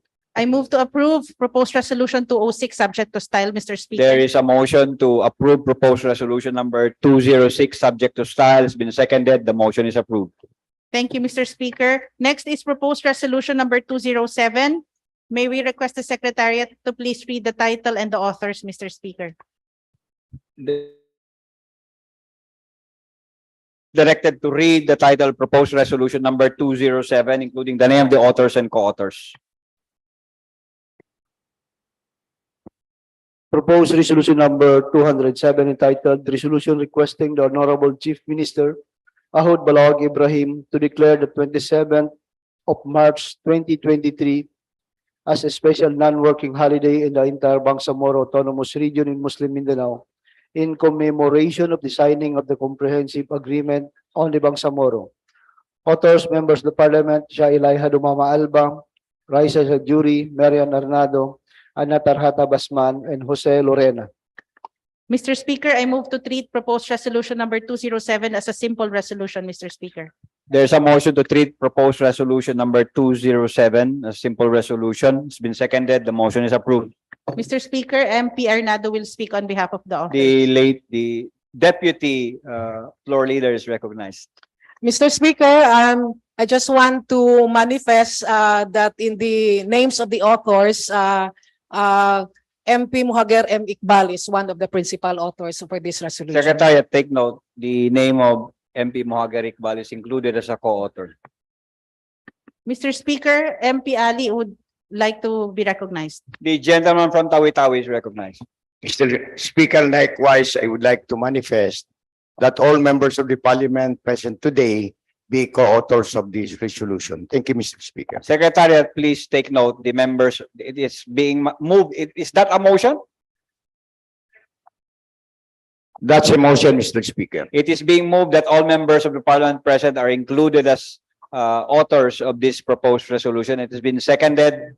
There being no objection, the motion is approved.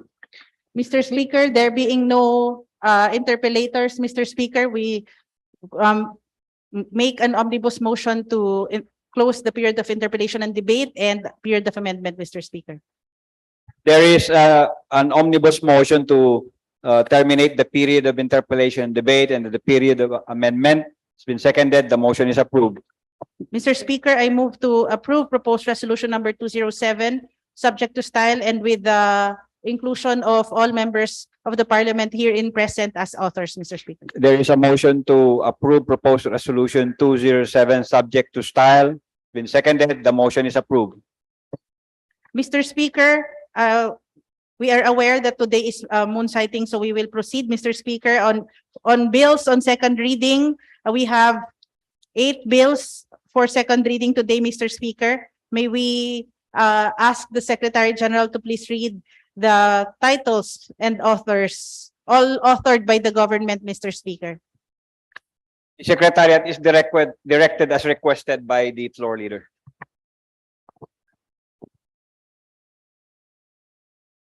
BTA Parliament Bill number 129 entitled An Act Creating the Municipality of Pahamudin, appropriating funds therefore and for other purposes. Author, the government of the day.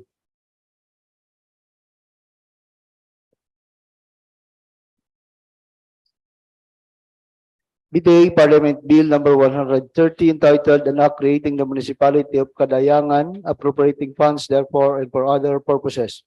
Author, the government of the day.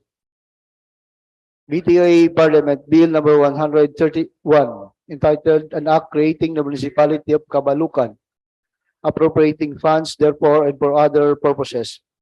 Author, the government of the day. BTA Parliament Bill number 132 entitled An Act Creating the Municipality of Northern Kabakan, appropriating funds therefore and for other purposes. Author, the government of the day. BTA Parliament Bill number 133 entitled An Act Creating the Municipality of Kapalawan, appropriating funds therefore and for other purposes. Author, the government of the day. BTA Parliament Bill number 134 entitled An Act Creating the Municipality of Malmar, appropriating funds therefore and for other purposes. Author, the government of the day. BTA Parliament Bill number 135 entitled An Act Creating the Municipality of Tugunan, appropriating funds therefore and for other purposes. Author, the government of the day. BTA Parliament Bill number 136 entitled An Act Creating the Municipality of Ligawasan, appropriating funds therefore and for other purposes. Author, the government of the day. Floor leader. Mr. Speaker, before we ask the sponsor to deliver the sponsorship speech, MP Parcasio wishes to be recognized, Mr. Speaker.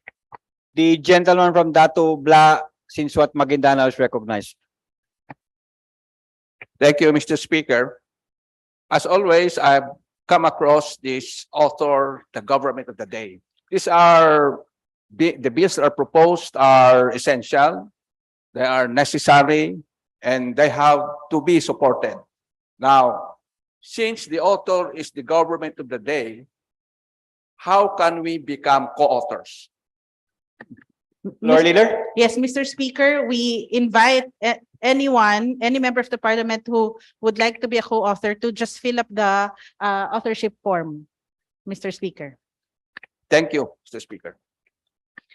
Mr. Speaker, today we have the honor of having Member of Parliament Ida Silongan and many other members of the Parliament who will speak in behalf of the government of the day for Parliament bill, for the 8 Parliament bills that are on second reading today, Mr. Speaker. May we now call on MP Ida Silongan. The lady from Pagalungan, North Cotabato. SGA is recognized. A'udzu billahi minasyaitonir rajim. Bismillahirrahmanirrahim. Alhamdulillahi wassalatu wassalamu ala Rasulillah. Wa ba'd, assalamualaikum warahmatullahi wabarakatuh. To the Chief Minister of the Bangsamoro Transition Authority, Honorable Ahud Alhaj Murad Ibrahim. To the Honorable Speaker, Attorney Ali Pangalian Balindong. The floor leader, Attorney Shah Ilaiha Dumama Alba. The deputy speakers, the deputy floor leaders, esteemed colleagues of this august body, ladies and gentlemen, Assalamualaikum warahmatullahi wabarakatuh and good afternoon. I stand here before you today to introduce the Parliament bills being sponsored by the government of the day, which seek to create 8 municipalities in the special geographic areas of the Bangsamoro Autonomous Region in Muslim Mindanao. In particular, this humble representation will sponsor Parliament Bill number 129, series of 2023, or an act creating the municipality of Pahamudin, appropriating funds therefore and for other purposes. If you may recall, during the 2019 plebiscite, the Bangsamoro residents living in 63 barangays located in municipalities of Alyusan, Carmen, Cabacan, Midsayap, Pigkawayan, and Pikit, all in the province of North Cotabato, took a brave stand and chose to be part of the Bangsamoro Autonomous Region in Muslim Mindanao. Despite the Herculean challenge that they confronted during the whole duration of the BOL campaign until the very day of the plebiscite, the residents of the 63 barangays unflinchingly stood their ground and decided to charter their own future under the guidance of the Bangsamoro government. They stood for the Bangsamoro, and therefore, it is only just and fitting that we should stand for them in return as a fulfillment of our moral and legal obligations. We must not fail them, Your Honors. Thus, the passage of these Parliament bills, Mr. Speaker, is a concrete testament of our collective resolve that the Bangsamoro government is genuinely committed in bringing lasting peace, unity, and development, particularly to the Bangsamoro people in the special geographic areas of the Bangsamoro Autonomous Region in Muslim Mindanao. It is fervently hoped that the creation of the 8 municipalities as proposed would finally settle jurisdictional issues, as it will be incorporated in the proposed Bangsamoro Local Governance Code. Further, Mr. Speaker, we hope and pray that the plebiscite for the creation of the said municipalities would simultaneously be done with the upcoming 2023 barangay election, inshallah.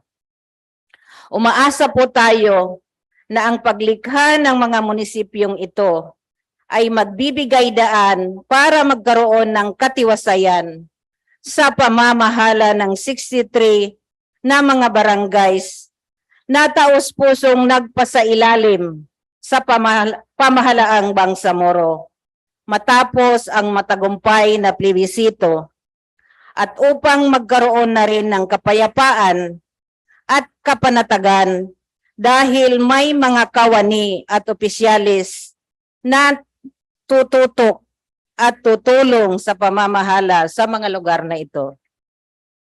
Among the proposed bills we are introducing is the Parliament Bill 129 series of 2023 or an act creating the municipality of Pahamudin, appropriating funds therefore and for other purposes.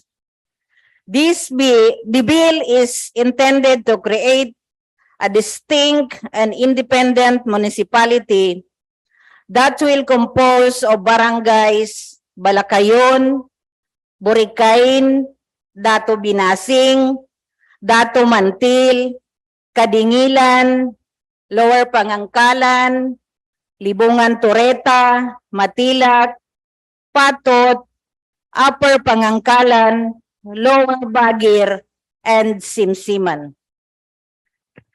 Its enactment into law and its eventual creation into a separate municipality is not simply a recognition of their rights and aspiration to have a municipality of their own, but a realization of our mandate as provided for by the Bangsamoro Organic Law. Today, Mr. Speaker, Your Honors, with the guidance of our Almighty Allah, it is in our hands to help them design their political destiny and let them govern their own areas in accordance with the Constitution, the soon-to-be enacted Bangsamoro Governance Code, and other laws enacted by the Bangsamoro Parliament. My esteemed colleagues, Your Honors, I faithfully submit to your sound judgment and sense of urgency for the immediate passage of Parliament Bill number 129, series of 2023, and the other remaining 7 bills as well, which aim to create distinct and separate municipalities covering the 63 barangays in the special geographic areas of the Bangsamoro Autonomous Region in Muslim Mindanao. Shukran and wassalamualaikum warahmatullahi wabarakatuh. The next to deliver his supporting message is MP Kili Antao for the BTA Bill number 130. Municipality of Kadayangan.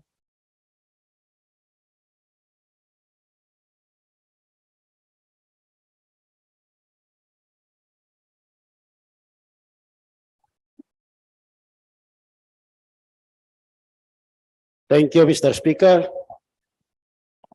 Bismillahirrahmanirrahim. Alhamdulillah wa bihi nasta'in. Wassalatu wassalamu ala asrafil anbiya'i wal mursalin wa ba'd. Assalamualaikum warahmatullahi ta'ala wabarakatuh.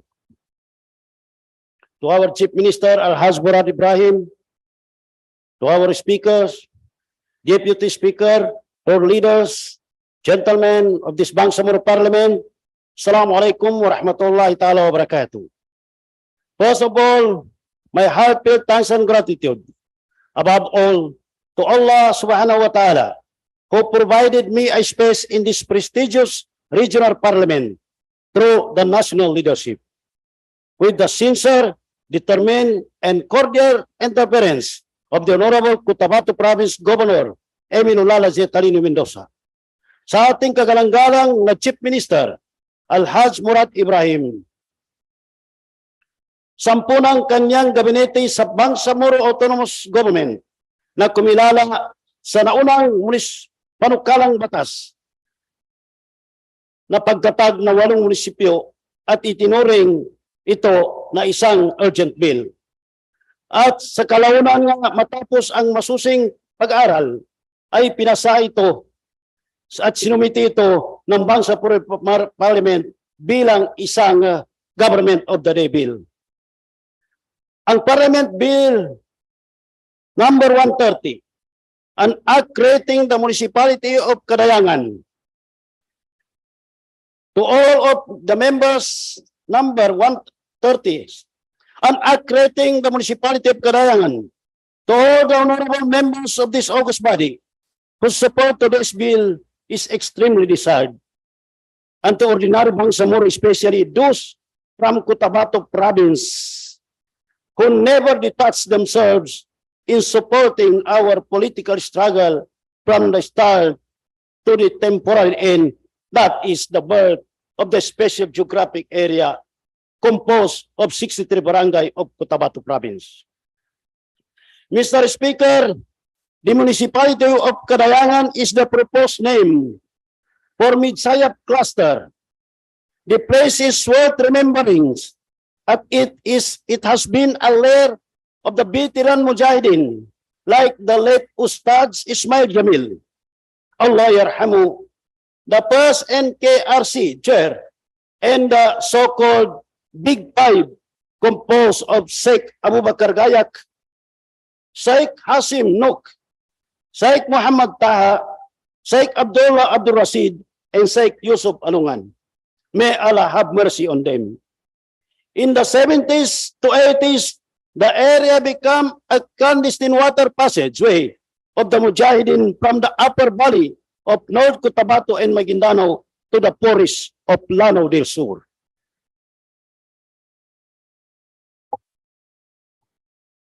Likewise, become the passageway and a supplier of livestock and many other farm products.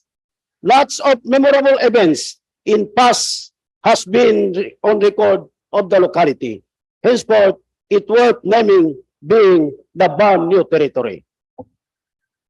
Among the potentials and readily available for exploration and exploitation in the development in the area are the following: 70 hectares of clear and open swamp, 10 hectares for wetland available for reforestation, 5 hectares for freshwater and bird sanctuaries, potential for catch and eat fresh water fish, and bangka restos, balal copings on and reconstructed houses of the top brass Mujahideen and Mujahidat. Lakeview and sundowning watts, also potential for swimming pools and many more others. As a potential municipality, Kadayangan is composed of 7 barangays of EJ, namely Central Labas, Kapinpilan, Malingao, Mutsing, Sambulawan, Tugal, and Tomras. All formerly parts of the municipality of Midsayap, North Cotabato. These barangays have a total population of 25,573, a land area of 41.6 square kilometer, and average annual income of more than 26 million for the past 2 years. Kung saan ang mga datos na ito ang nagpapatunay na kwalipikado ang Kadayangan para maging munisipyo. Mr. Speaker, nais kong bigyan lamang ng maikling pagpapahayag ang bill na ito dahil lahat ng ito pang mga panukalang batas na inihain ng Government of the Day hinggil sa pagtatag ng munisipyo sa EJ ay mahalaga at walang dapat maiwan. Nais ko ring bigyan ng pangkalahatan ng EJ upang mapagtayo natin, upang mapagtanto natin ang kahalagaan nito higit lalo sa mga Bangsamoro na nasasakupan nito. Mr. Speaker, I strongly believe that the EJ is one of the outgrowth of the decade-old struggle of the self-determination of the contemporary Bangsamoro Mujahideen and Mujahidat. Itinuturing ko pong isang napakalaking bagay sa kasaysayan ng Bangsamoro ang mapabilang ang proposed municipality of Kadayangan at ang iba pang proposed municipalities ng 63 barangay ng Cotabato Province sa Bangsamoro Autonomous Region. Bilang balik-tanaw sa kasaysayan ng Special Geographic Area, Mr. Speaker, batid ko ang napakalaking amban ay ambag ng mga mamamayan Bangsamoro mula sa probinsya ng Cotabato hinggil sa pagsibol ng bagong Bangsamoro territory na ito. Kaysa po tayo sa kanila na di alintana ang anumang malakid para sa karamihan, para sa kapakanan ng masang Bangsamoro sa probinsya ng Cotabato. Most of them, especially those who are already on the peak of their senior citizen status during the Bangsamoro struggle to self-determination since its very beginning in the late 1960s and followed by their youngsters until today. Ngayon ay nasa political struggle na po tayo, Mr. Speaker. And this ordinary Bangsamoro continue to support especially our desire to have a Bangsamoro territories expanded to the provinces of Mindanao. This is manifested in the 2001 plebiscite where more Bangsamoro barangays wanted to join the autonomous region but in vain. Came the new round of peace negotiation especially between the Moro Islamic Liberation Front, MLF, and the Philippine government who resulted in the signing of the framework agreement on Bangsamoro on October 12, 2012. And the comprehensive agreement on Bangsamoro on March 27, 2014, and the drafting of the Bangsamoro Basic Law by the MLF representing the Bangsamoro kung saan ang final version nito ay ang Bangsamoro Organic Law. Dito ay nabuhayan muli ng pag-asa ang mga mamayang Bangsamoro sa Cotabato Province dahil nagawa pa rin isali muli sa panukalang batas na ito ang area denied 39 barangays at ang mga barangay na nakakabit dito mag-submit ng petition for inclusion. Isasalang sa panibagong plebisito sa kabuuan ay 48 na mga barangay na nakakabit na nag-submit ng petition at 28 sa mga ito. At 28 sa petition ng barangay na ito ang nag-qualified, making the 67 barangays. At ito nga sa proposed Kadayangan Municipality muli. Puspusan ang paikilahok ng mga ordinaryong Bangsamoro sa Cotabato Province para ikatutupad ng kanilang pangarap na masali sa Bangsamoro Autonomous Region. And finally, the February 6, 2019 plebiscite for BOL took place, where the possible inclusion of the 67 barangay in the autonomous region was tested. At ang resulta, 63 of the 67 barangay sa Cotabato Province ay nasali bilang bagong teritoryo ng Bangsamoro Autonomous Region in Muslim Mindanao.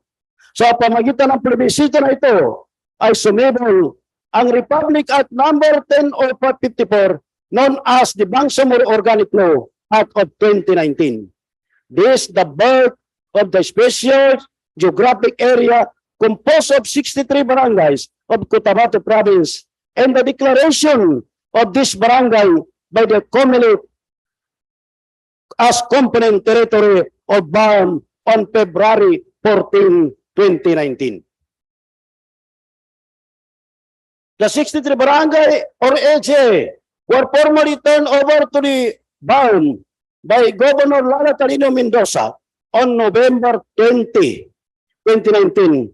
Consequently, the Chief Minister Ahud Al-Haz Murad Ibrahim issued executive order number 001-2020 creating the Special Geographic Area Development Coordinating Office, EJ, and appointed its administrator at tayo po yun. And 8 cluster coordinators on June 20, 2020. whose task is merely to coordinate and facilitate the implementation of bond projects intended for these special geographic clusters. Later, the Bangsamoro Administrative Code was passed by the Bangsamoro Parliament on October 28, 2020 and signed into law by the Chief Minister on November 17, 2020. The regional law created the Special Geographic Area Development Authority, replacing the EGO. Ang appointment ng mga administrator at ang area coordinator ay nagwakas noong July 1, 2021. Magkagayon pa man, hindi ito naging hadlang upang ipagpatuloy namin ang voluntaryong serbisyo sa mga constituent using our personal resources. At tumagal ito hanggang June 30, 2022. Ito ay nangyari sa udyok ng nadarama naming pangangailangan ng mga constituent, higit lalo sa kanilang inaasam-asam na normal na pamumuhay sa kanilang pamumuhay. Madam Ay?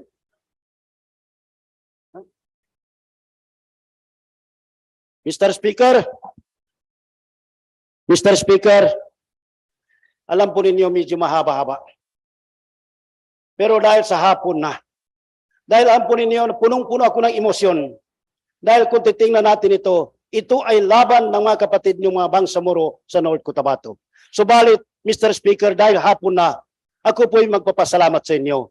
At hiningi ko po ang suporta ng tulad ng sinasabi ng aking kasama, si Minister Aida Silungan, and the rest of the speakers, I think, Mr. Speaker, ay isa lang ang aming hangarin na ito ay mapas into law. At ito ang maging hadiah ninyo sa buwan ng Ramadan, na ito ang isa sa rahma ng dala ng buwan ng Ramadan, ang pagpasa ng batas na ito. Subalit, Mr. Speaker, allow me first, before I end, Mr. Speaker, to extend my heartfelt thanks and gratitude to the late First Vice Chairman Gazali Jafar, the first Speaker of this Parliament, Mr. Speaker, sa kanyang binigay na mission sa akin bilang political mission sa North Cotabato, at ito na ang isa sa mga bunga ng mission na yun. Kaya kung buhay lang siya, Mr. Speaker, I can proudly say that, sir, mission accomplished. Wabillahi taufiq wal hidayah. Assalamualaikum warahmatullahi ta'ala wabarakatuh. The next to give his sponsorship message is MP Abdullah Hashim for BTA Bill 131, creating the Municipality of Cabalucan.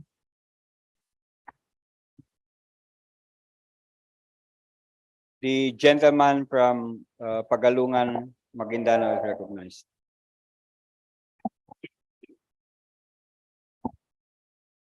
Alhamdulillahi Rabbil Alamin.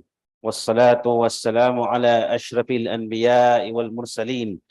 Nabina Muhammadin wa ala alihi wa sahbihi ajma'in. Amma ba'd. Assalamu alaikum warahmatullahi wabarakatuh. Mr. Speaker, I present to this august body Parliament Bill number 131 of the Government of the Day, entitled An Act Creating the Municipality of Cabalucan, appropriating funds therefore and for other purposes. Mr. Speaker, on that note, I would like to express my sincerest appreciation to all those who have labored to have this important piece of legislation a reality. Thank you. Narinig naman po natin sa previous speaker, yung nagsalita, kung ano yung kinailangan para humantong sa ganito. So we really have to express our appreciation sa lahat ng nag-labor para makamit ito. We are grateful and honored to have this proposed bill. Its goal is to create one of 8 new municipalities for the 63 barangays of Cotabato Province that were added to the Bangsamoro Autonomous Region in Muslim Mindanao during the 2019 plebiscite in the region's special geographic area. The proposed bill, Mr. Speaker, will give the barangays within and the Bangsamoro government a clear direction, inshallah, for the SGA as a whole to chart its destiny, biidnillah. Mr. Speaker, the 63 barangays of this special geographic area are divided into 8 clusters. This proposed bill would create one of 8 municipalities based on the 8 clusters of the 63 barangays. Mr. Speaker, this proposed bill number 131 shall create the municipality which shall be named the Municipality of Cabalucan and will consist of barangays Damatulan, Kadigasan, Kadingilan, Kudarangan, Ulandang, Dungguan, and Barangay Nabalawag, which shall serve as its local government seat. This cluster, Mr. Speaker, has a total population of around 28,239 and an annual income of around 33 million. Mr. Speaker, Cabalucan is the name of a place located in the eastern part of an area once known as Dulawan. It is a long interconnected chain of mountains that reaches the dense hills of Nabalawag in Midsayap. Its heart is near the mountainous area of Raja Buayan, Maguindanao. It served as the training grounds and one of the assembly areas during the time of the revolution. Mr. Speaker, the name Cabalucan is a part of the Bangsamoro revolutionary history of the area and deserved this recognition. Mr. Speaker, this humble representation was in this SGA cluster just a few days ago when I was invited to attend a gathering there. I was in the very spot in Barangay Damatulan where one of the major assemblies for the inclusion of the SGA was held. There are now buildings erected and being erected there from the BARM government, courtesy of our Honorable Chief Minister. Many more will follow after we pass this bill, inshallah. Mr. Speaker, we want to strengthen moral governance, make programs and services easily accessible, develop the area, improve peace and security, and reflect the Bangsamoro people's aspirations which they may enjoy as a municipality. Mr. Speaker, I am fully committed to the growth and development of the Bangsamoro region, especially the proposed municipality and the SGA as a whole. Mr. Speaker, the immediate passage of this bill is earnestly sought. Shukran. Wassalamu alaikum wa rahmatullahi wa barakatuh.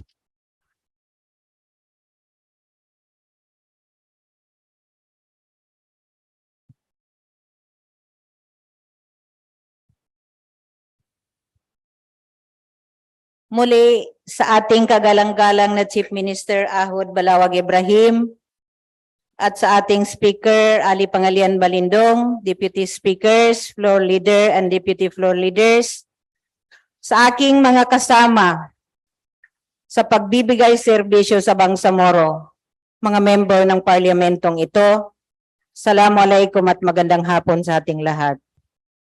Ang Bill number 132 ay naglalayong itatag ang munisipyo ng Northern Cabacan. Ito ay binubuo ng 7 barangay, ang barangay ng Buluan, Nangaan, Sanggadong, Simbuhay, Simoni, Padtad, at Tamped. Muli, ang pagsasabatas nito ay nagpapatunay sa ating adhikaing tulungan ang mga mamamayan ng mga nasabing barangay na magkaroon sila ng kakayahang pamunuan ang kanilang sarili, inshallah. Mr. Speaker, we believe that the enactment of this bill into law would open many doors to the residents and electorate of the municipality of Northern Cabacan. They have been waiting, Mr. Speaker. They see these bills as solution to end the senseless killings that have been taking place in these areas.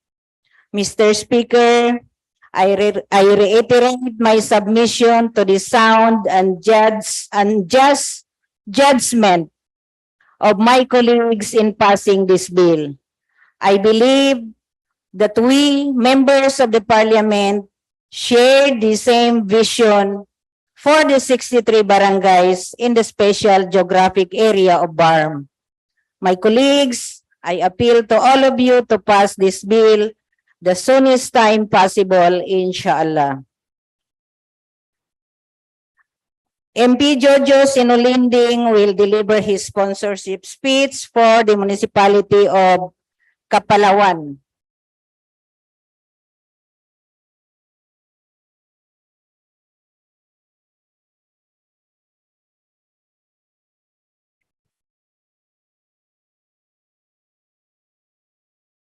You may proceed.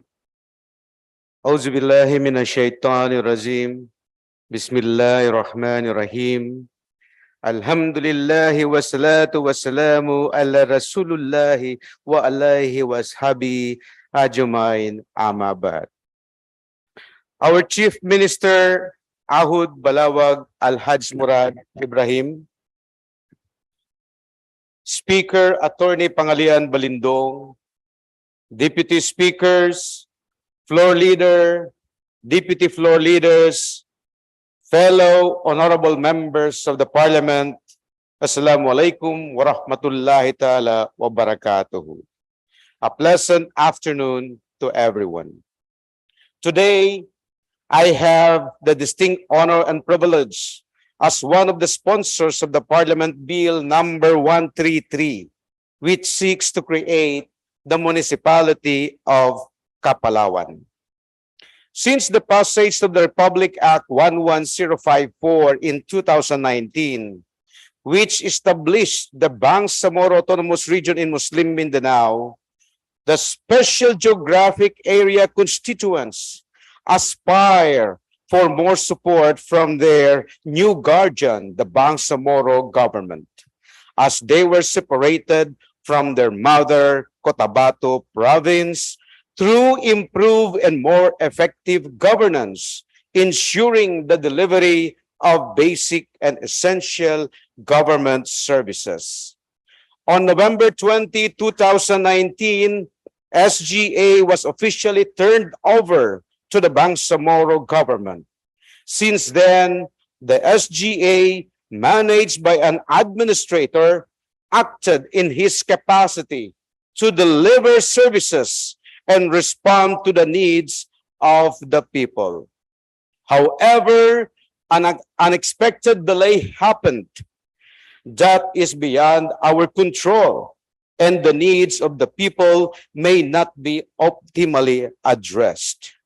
My office conducted several community consultations dubbed Kadtuntaya sa SGA in areas of Pikit, Carmen, and Kabakan to reach out and provide updates regarding the actions and interventions of the Bangsamoro government. It is noteworthy to mention that the word Kapalawan is not new to many. In the vernacular, Mr. Speaker, it is referred to as the mountainous area that is stretched across the central area of North Cotabato. It is also described either as battlefields, training camps, or safe haven among our people, the Mujahidins and the guerrilla fighters since the beginning of the Bangsamoro struggles in fighting for our right to self-determination. This measure seeks to ensure that the priority needs of the people of these affected barangays are adequately met through the establishment of local government unit that will pave the way for a long-term stability and development. Before I end, allow me to quote a line from Suratul Fatira of the Holy Quran. Ihdina Shirat al-Mustaqim, Siratal ladina amta alayhim, gairil makdubi alayhim, waraddalin. O Allah, guide us to the straight path, the path of those whom you have bestowed favor, not of those who have evoked your anger, or of those who are astray. Having said that, I am calling to my distinguished colleagues and honorable members of the Parliament to support the adoption of this Parliament Bill number 133. Before I end, let me greet everyone a happy and healthy, meaningful Ramadan Kareem al-Mubarak. Wabillahi taufiq wal hidayah. Wassalamu alaikum warahmatullahi ta'ala wabarakatuh. Thank you, Mr. Speaker.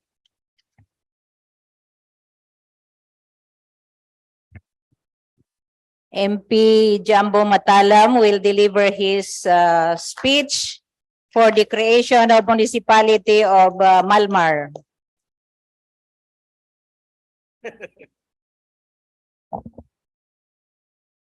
Malitang lasa ng salita dito.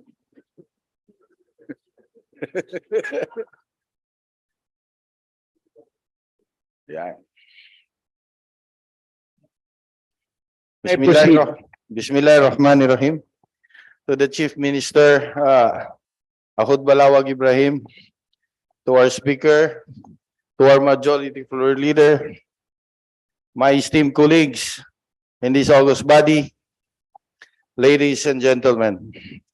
Assalamualaikum warahmatullahi ta'ala wabarakatuh, and advance Ramadan to all of us. It is in my honor and privilege to present before you the Parliament Bill number 134, introduced by the government of the day, entitled An Act Creating the Municipality of Malmar, appropriating funds therefore and for other purposes. This bill was submitted to this Parliament by the government of the day as one of its priority bills. Ladies and gentlemen, my brothers and sisters in the Bangsamoro, in 2019, 63 barangays from North Cotabato rejoiced as they have won in their battle to be included in the newly established Bangsamoro Autonomous Region in Muslim Mindanao, in the hopes of better future aligned with our common aspirations. The inclusion of these barangays to the BARM meant their separation from the North Cotabato territorial jurisdiction. Having vowed to no clear political identity and belongingness, owing to lack of local government units to take over services they previously enjoyed, which lead to more domino effects. As these challenges continue to affect their livelihood, access to basic social services, to govern their jurisdiction, peace and order, enactment of local policies and laws, and its enforcement, among many others. It is due to these challenges that yours truly have introduced a resolution urging the BTA Parliament through the appropriate committee to prioritize the conversion and establishment of the special geographic areas composed of 63 barangays into municipalities, granting them corporate personality and identity and for other purposes, to which unfortunately to this day, the 63 barangays still have no municipalities to finally call their home under the Bangsamoro region. 7 of these barangays, namely Balungis, Batulawan, Port Pikit, Bukutan, Nabundas, Nunguan, and Nalapan, with combined land area of almost 116 square kilometers and 36,438 combined population, with annual income of 39,521,994.87 centavos, all formerly belonging to the municipality of Pikit, geographically have now been separated from said municipality. Ladies and gentlemen, Mr. Speaker, the government of the day solicits support from my fellow members of the Parliament for the creation of the municipality of Malmar, which shall establish seat of government in Barangay Gukutan. This bill provides for the seat of government, territorial boundary, plebiscite requirements, appointment of municipal officials, and financial assistance pending entitlement to national tax allotment. The creation of municipality of Malmar will not only exercise the Bangsamoro government's genuine autonomy, but will also be a huge step closer to the realization of aspirations of the people, these barangays who have put their whole heart and trust to the Bangsamoro government when they voted in favor of inclusion to the then newly established Bangsamoro Autonomous Region. Thank you, Mr. Speaker, and members of the Parliament for your kind attention. Assalamualaikum warahmatullahi wabarakatuh. Mr. Speaker, the last that will deliver his two messages of support is Last yan. last two. Okay. Last two messages, but only one MP. MP Sally O. Salik. The BTA Bill number 135 and BTA Bill number 136, the creation of municipality of Ligawasan and Tugunan respectively. The gentleman is recognized.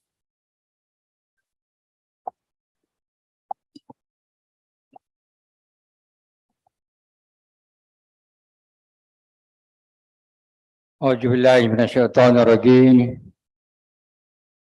Bismillahirrahmanirrahim. To our Speaker, Attorney Ali Pangalian Balindong, to the Deputy Speaker, our Presiding Officer, Crew Leader Attorney Shah, Alicia Dumama Alba, my fellow members of this Parliament, staff, guests, Assalamu alaikum warahmatullahi ta'ala wabarakatuh. Honorable Speaker, it is a pleasure to stand in this chamber to bring the awaited Bill number 135, an act creating the municipality of Tugunan, appropriating funds therefore and for other purposes. The barangays are from our special geographical area, Bangsamoro Autonomous Region in Muslim Mindanao, formerly part of North Cotabato Province. The creation of Tugunan Municipality shall bring easy access to basic services for the people in the locality.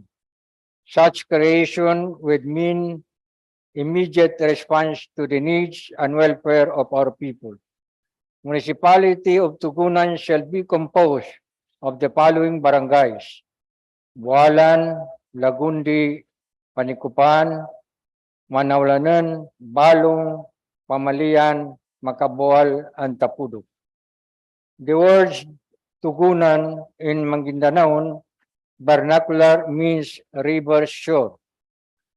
Tugunan is a name owned by everyone. It would promote unity to the people. The name is not attributed to a certain person or group of people, would imply common ownership for all of the citizens of Tugunan.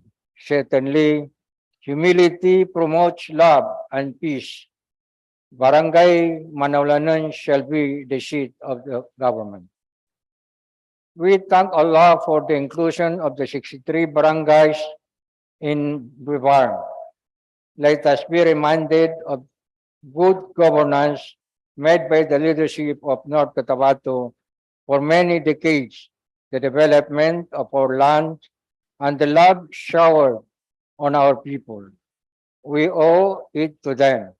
It is now an opportunity for us to level up the public services rendered to our people or carry out even more to attain the high expectations of the masses by the guidance of moral governance, inshallah.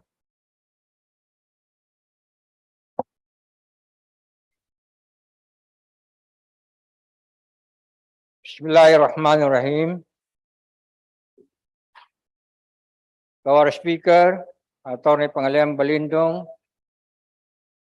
to our Deputy Speaker, our presiding officer, crew leader, Attorney Shia Eliha Dumama Alba, my fellow members of this Parliament, staff, guests, Assalamu alaikum wa rahmatullahi ta'ala wa barakatuh.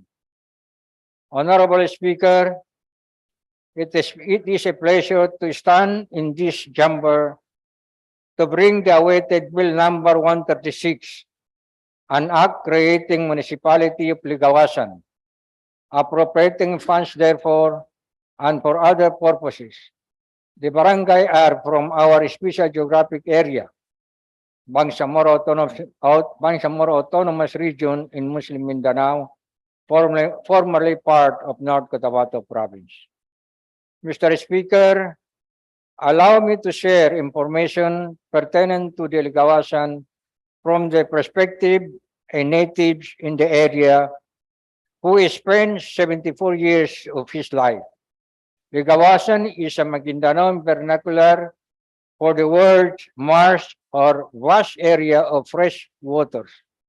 Ligawasan Marsh has been home since time immemorial for the people, plants, animals, other living creatures in the area, surrounded by different municipalities of Pagalungan, Buluan, Paglas, Paglat, General Salipada, Kipendaton, Sultan Sabarungis in Maguindanao, Pikit, Kabakan, Mlang, Tulunan, and North Cotabato.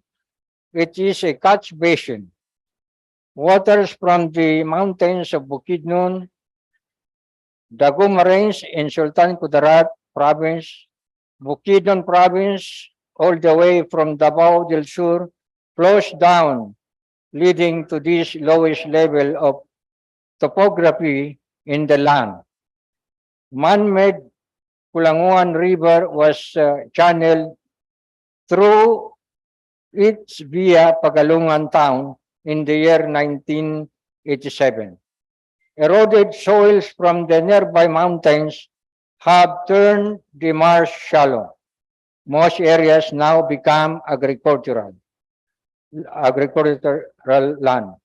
All folks said, as a settler from Luzon and Visayas began developing Mindanao, Moros, mostly of the Maguindanao tribes, were uncomfortable. They are hesitant to have Christian neighbors. As such, the Moros moved in the deep interior of Ligawasan Marsh, live comfortably to this day, since they dominated these areas. Thick forests and deep waters are ideal hiding places.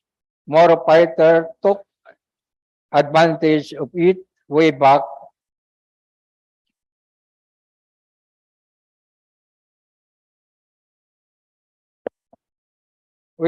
the Japanese invasions of the Philippines.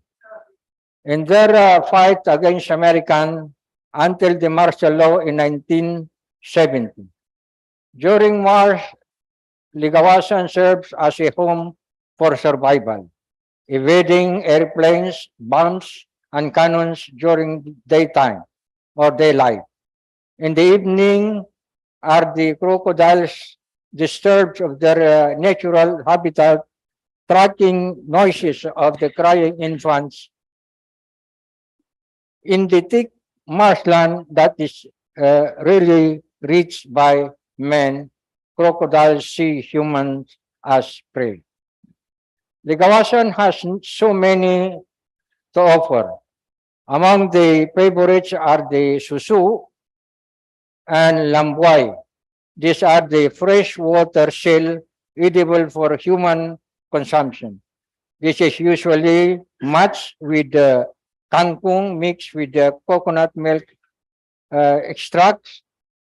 Connecting waters also serve as a highway for traders from Pagalungan and Pikit to Bulan and Salipada Pendaton municipalities, and via Rio Grande de Mindanao all the way to Cotabato City, passing the then seat of trade and education of the time, the town of Bulawan, or what is now the Tupiyang municipality.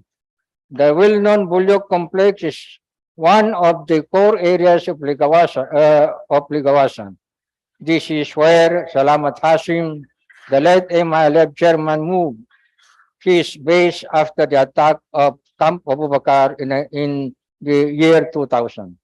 Fresh air, calm environment, plains of rich soil nutrients are potential for almost all farms crops, especially corn and rice during summer.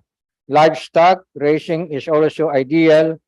Cattle and small ruminants due to abundant grasses and good sunlight.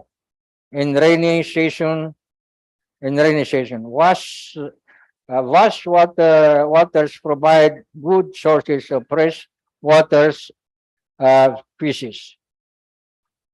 Different species are abundant this period. Fishermen usually preserve their catches. Local calls eat pangus, dried fish. During long drought of summer, fishes are easy to pick in the drying ponds and mud holes where marine leaves gathered for the survival, waiting for rain. Not to mention the different exploration tells of the minerals reserved therein beneath the plains and waters. This shall be potential source, revenue, and of development for the entire country. Shukran wa assalamu alaikum wa rahmatullahi ta'ala wa barakatuh. Floor Leader. Mr. Speaker, finally, Mr. Speaker, we've heard the messages of support of all MPs residing in the special geographic areas of North Cotabato. And our appeal to all of you to pass this bill soon as possible time, inshallah. Sukran and wassalamualaikum warahmatullahi wabarakatuh. Mr. Speaker, I move to refer the 8 bills to the Committee on Local Government and the Committee on Finance, Budget and Management, Mr. Speaker. There is a motion to refer all proposed bills from Bill number 129 to Bill 136 to the Committee on Local Government and to the Committee on Finance, Budget and Management. Is there any objection? It's been seconded. There being no objection, the motion is approved. All those mentioned bills are referred to the said committees. Mr. Speaker, as a final agenda item, we have committee report number 6 submitted by the Committee on Bangsamoro Justice System. May request the Secretary General to please read the title of the proposed resolution and the authors. The Secretariat is directed as requested by the floor leader.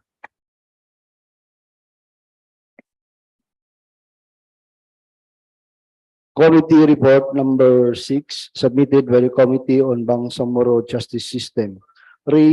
Proposed resolution number 49 entitled a resolution requesting the Supreme Court of the Philippines to create a committee on Sharia bar integration and to consider the adoption of the draft rules integrating the Philippine Sharia bar pursuant to Section 15, Article 10 of Republic Act number 11054 or the Organic Law for the Bangsamoro Autonomous Region in Muslim Mindanao.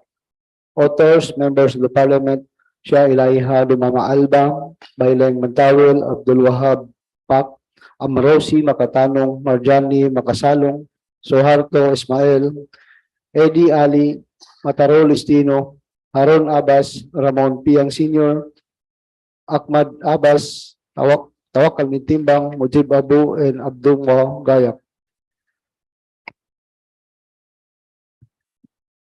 Mr. Speaker, Yeah, floor leader. may we recognize MP Sha Elijah B. Dumama Alba to deliver the committee report number 06. The chair of the Committee on Bangsamoro Justice System is recognized. Mr. Speaker, on behalf of the Committee on Bangsamoro Justice System, chaired by Honorable MP Jose Lorena, I have the honor of reporting the committee report number 6 of the BJS committee.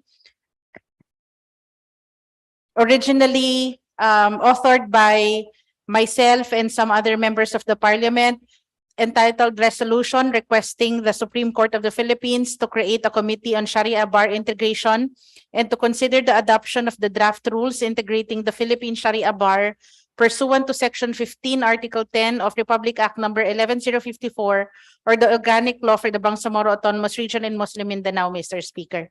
We are now ready to receive respond to interpellations, if any, Mr. Speaker. What is the pleasure of the acting floor leader? Mr. Speaker, may we recognize MP Bayintan ng Patuan? Please open the period. Mr. Speaker, we will now open the period of interpellation. The period of interpellation is now open. And Mr. Speaker, may we recognize MP Bayintan? I stand corrected. Can you please first move for the adoption of the committee report for deliberation today? Mr. Speaker, we move to adopt committee report number 06 for our deliberation. There's a motion to adopt committee report number 06 for deliberation. It's been seconded. There being no objection, the motion is approved. Proceed with the period of interpellation. May I be recognized? Lady from Maguindanao is recognized. Thank you, Mr. Speaker, floor leader. Just a couple of questions, Mr. Speaker. First is we are requesting for a creation of a committee on Sharia bar integration. May we be enlightened what is the specific function of this committee? Mr. Speaker, if I may respond, the history of the creation of the Integrated Bar of the Philippines can be traced back to the authority of the Supreme Court to integrate the Sharia bar. But it was important that there was a committee created for such integration before a resolution on the part of the Supreme Court could be had. So in the same vein, the Supreme Court has advised us through Justice Dima Ampao to first seek the creation of the Committee on Integration of the Sharia Bar so that this can also happen, Mr. Speaker. Thank you, Mr. Speaker, for the explanation. The last question, Mr. Speaker, is the other request that we are asking the Supreme Court is to consider the adoption of a draft rules and integrating the Philippine Sharia bar pursuant to the BOL. My question, Mr. Speaker, is who did the drafting of the rules, Mr. Speaker?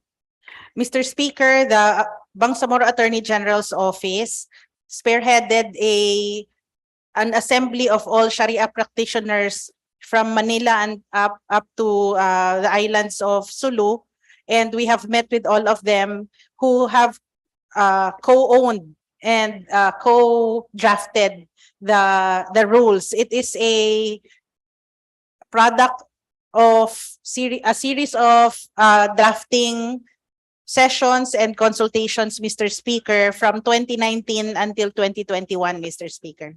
Thank you, Mr. Speaker, for that very comprehensive explanation of the process that was undertaken in order to craft these rules.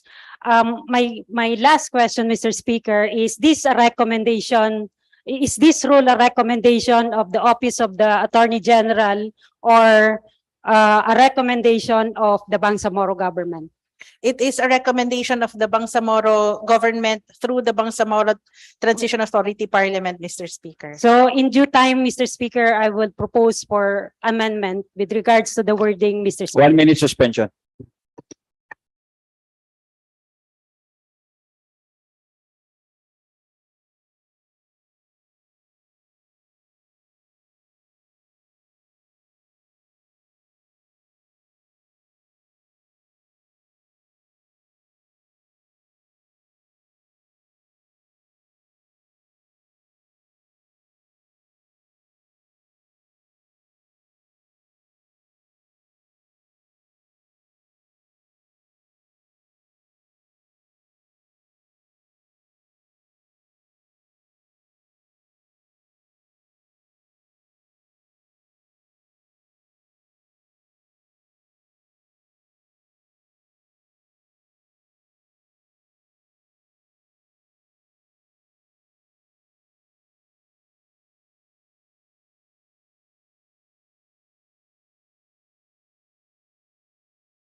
Session resumes. Floor leader.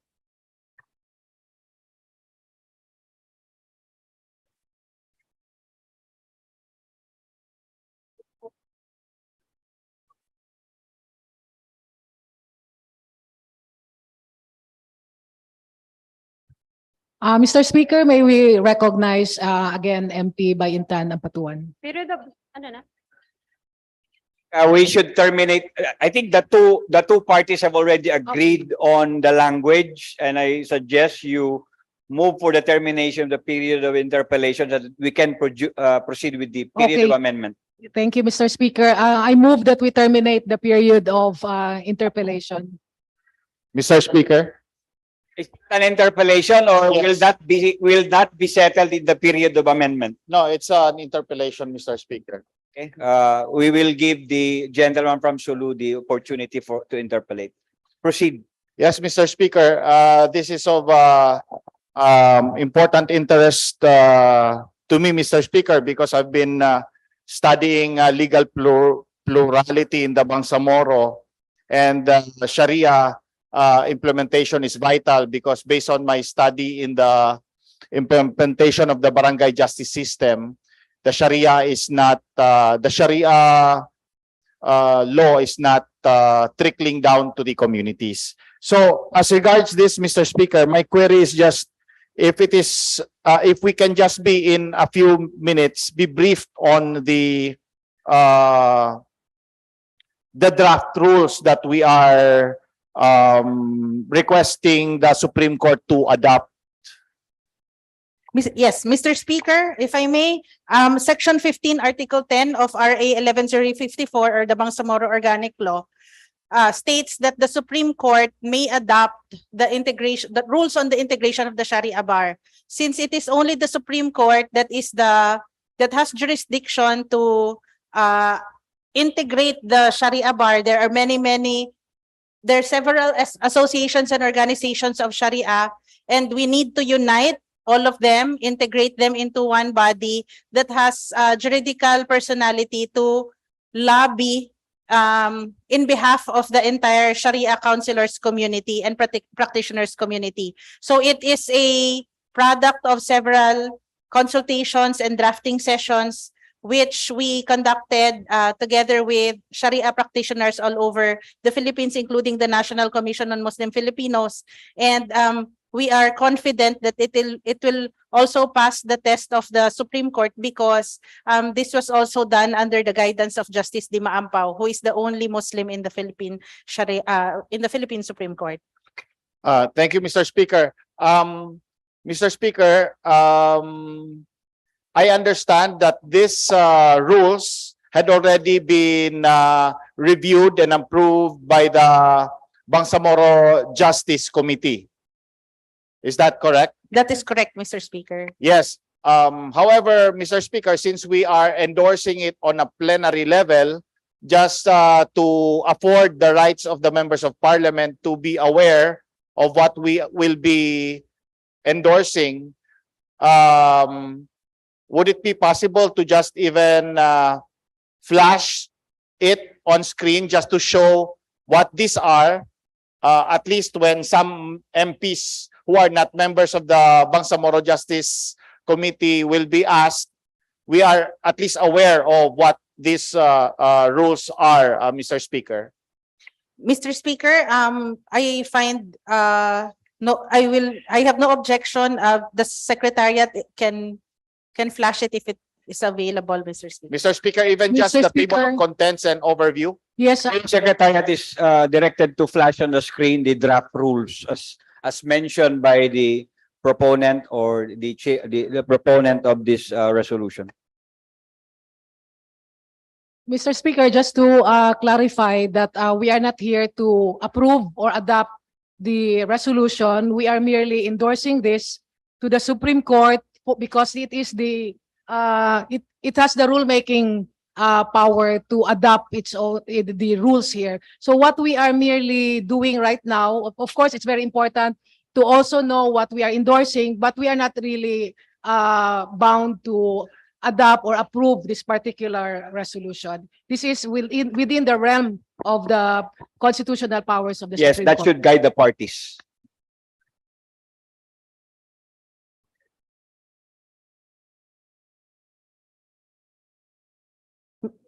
Secretariat, I think the Honorable MP Loong is requesting to flash the rules, not the resolution.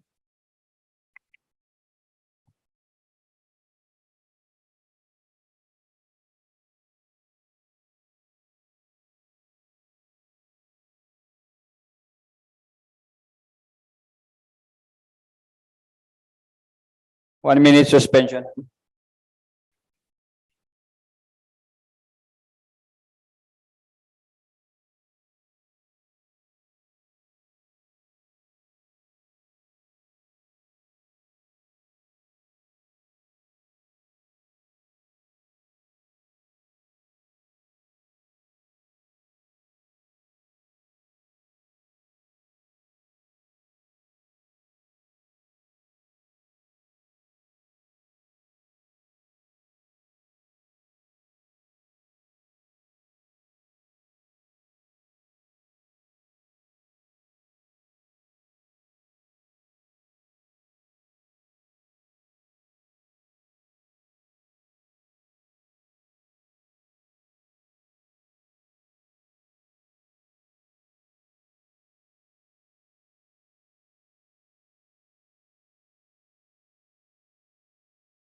Resumes.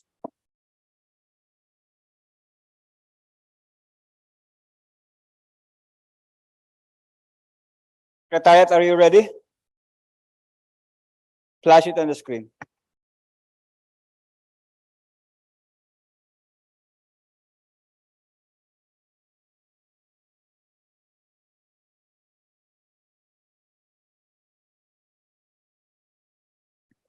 Mr. Speaker, this is a 22-page document, so may we request the Secretariat to just quickly flash the pages, and we also distribute copies to all members of the Parliament after the session.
Mr. Speaker, having seen the draft rules for the integration of the Sharia lawyers and seeing that this doesn't have clearly any negative repercussion to the Parliament members and have been reviewed by the Bangsamoro Justice Committee, I therefore support the approval of the resolution, Mr. Speaker.